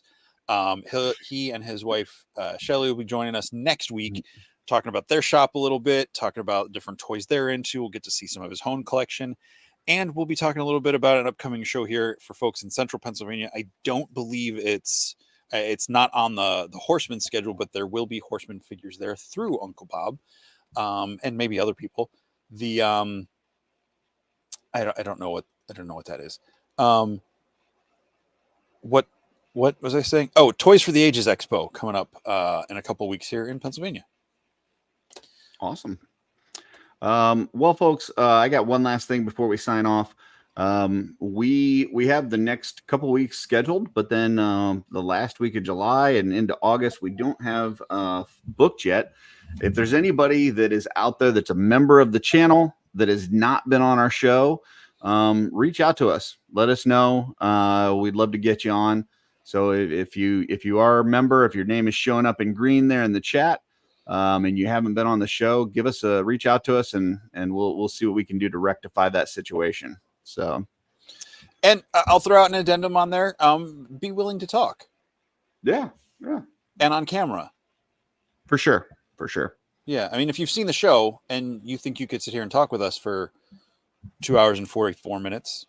They're usually not that long. more. Tonight was a little longer because of all the Figura Obscura. They're usually right around 2 hours. But if you can talk with us for a couple hours, let us know. And if you can't, if you can only talk to us for 20 minutes, then we'll see if we can get a few people on and rotate you out. Yeah. So, like I said, if you're a member of the channel, you haven't been on, give us a shout out. So, like that. So wait, you could just ask to get on? Sure. Yeah, you can ask. Yeah. I mean, Curtis will probably tell you no, but awesome. Well, we appreciate it, folks. We will see you next time. And until then, SOCKS? Donde está la biblioteca? Close. Not quite. Que pasa Mufasa? Nope. No, it's the other one we say at the end of the shows.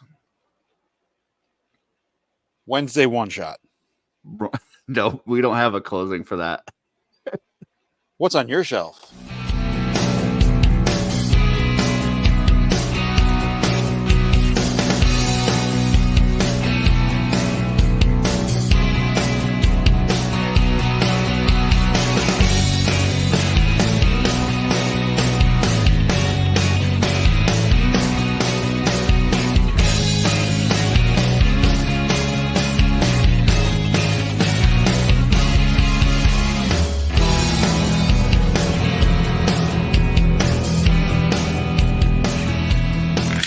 No!